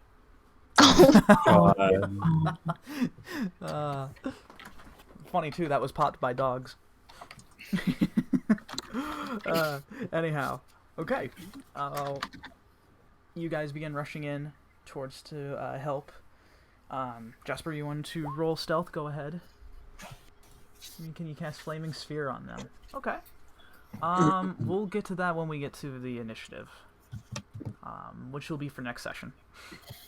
Is it possible for me to still, like, throw in attacks with my insane range? How far is your range?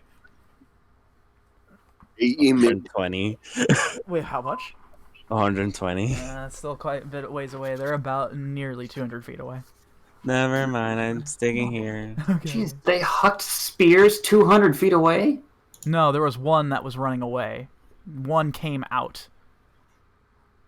You are now seeing all this happening as it began. As the gnoll was running away, it seemed that it was actually acting as bait, and you guys took it. Oh. I went to explosion. Explode. Yeah. Okay. Well, we'll definitely get to that for sure next session. Right. Well, this will be fun. Insert Klee here. Yeah, we'll definitely get to that next session. But yeah, as you guys are now standing with the null threat ahead of you. Oh, I gotta put Evans in this as well too, because he's running in. Boopity doopity doo. There. I'm suddenly so glad I got that spell. 22 stealth. Okay, yeah, you're pretty stealth as well too, Jasper. So you guys begin rushing in to assist your teammates and see the null threat ahead of you. Many of them looking quite disgusting and smell pretty awful. But a couple of them are armored and have like these big meat cleavers, and they have human heads hanging across their Ew. the armored ones do. And you begin to prepare for battle, and that'll be the end of tonight's session. Nice. It was really interesting to reintroduce everybody. Boy, that's weird. It was, wasn't it? Imagine how it's going to be when we get back to the normal setting. Oh, This is grand. jarring. It is jarring, but it is very fun. It is. This is amazing. Oh my god, I can't wait. Okay, wait, just a question so Yes. that I have the images right in my head. Is Grant still a Gramps, or is he like a dad's? Wait, hold on. Oh, who? What now? Is Gramps still a Gramps, or is he like a dad's? Like, is he young? Or is he Well, Jack, what's... He's more like Mr. Fantastic Boy. He's kind of just aging. He has some color to his hair, but there's some gray going on too. So younger than his actual, his current self, his present Yes. self. Jack, but with no wrinkles. I mean, I was picturing something like this. Yes. Like Mr. Was Stay on. What the fuck? like Reed Richards. He's kind of old, but not freaking wrinkly. Right, Old. yeah. So middle-aged. His 40s. So we're talking Mr. Miyagi. Oh my god. That works. In a way, sure. Yeah, definitely. Probably Jackie Chan's Mr. Miyagi's. All right, cool. So next week, everybody, we're gonna get back into this. I don't think I'll need to hold off on a week unless something comes up. So next week we'll get right into rolling for initiative Nice. Okay. and see how the story plays out. And some of them will be rolling more than initiative. Get it? Oh God, really? All right, go and find some bananas, man. Them gnolls have it. Go get it. Do you guys remember the time that Bilge in his past life became a Katamari? Oh my god. Oh man, yeah. So that's everything so far. I had to really sit and write how this was going to turn out, so that's why it took a few weeks to get back into it. But this recording should come up this coming Friday if everything goes well. I don't have to do any editing, which is nice. But I hate the fact that I can't stream right now. But I think we're moving over to Twitch sometime. I think we're almost halfway done. So once we get the halfway point, I think that's when we're gonna make the switch.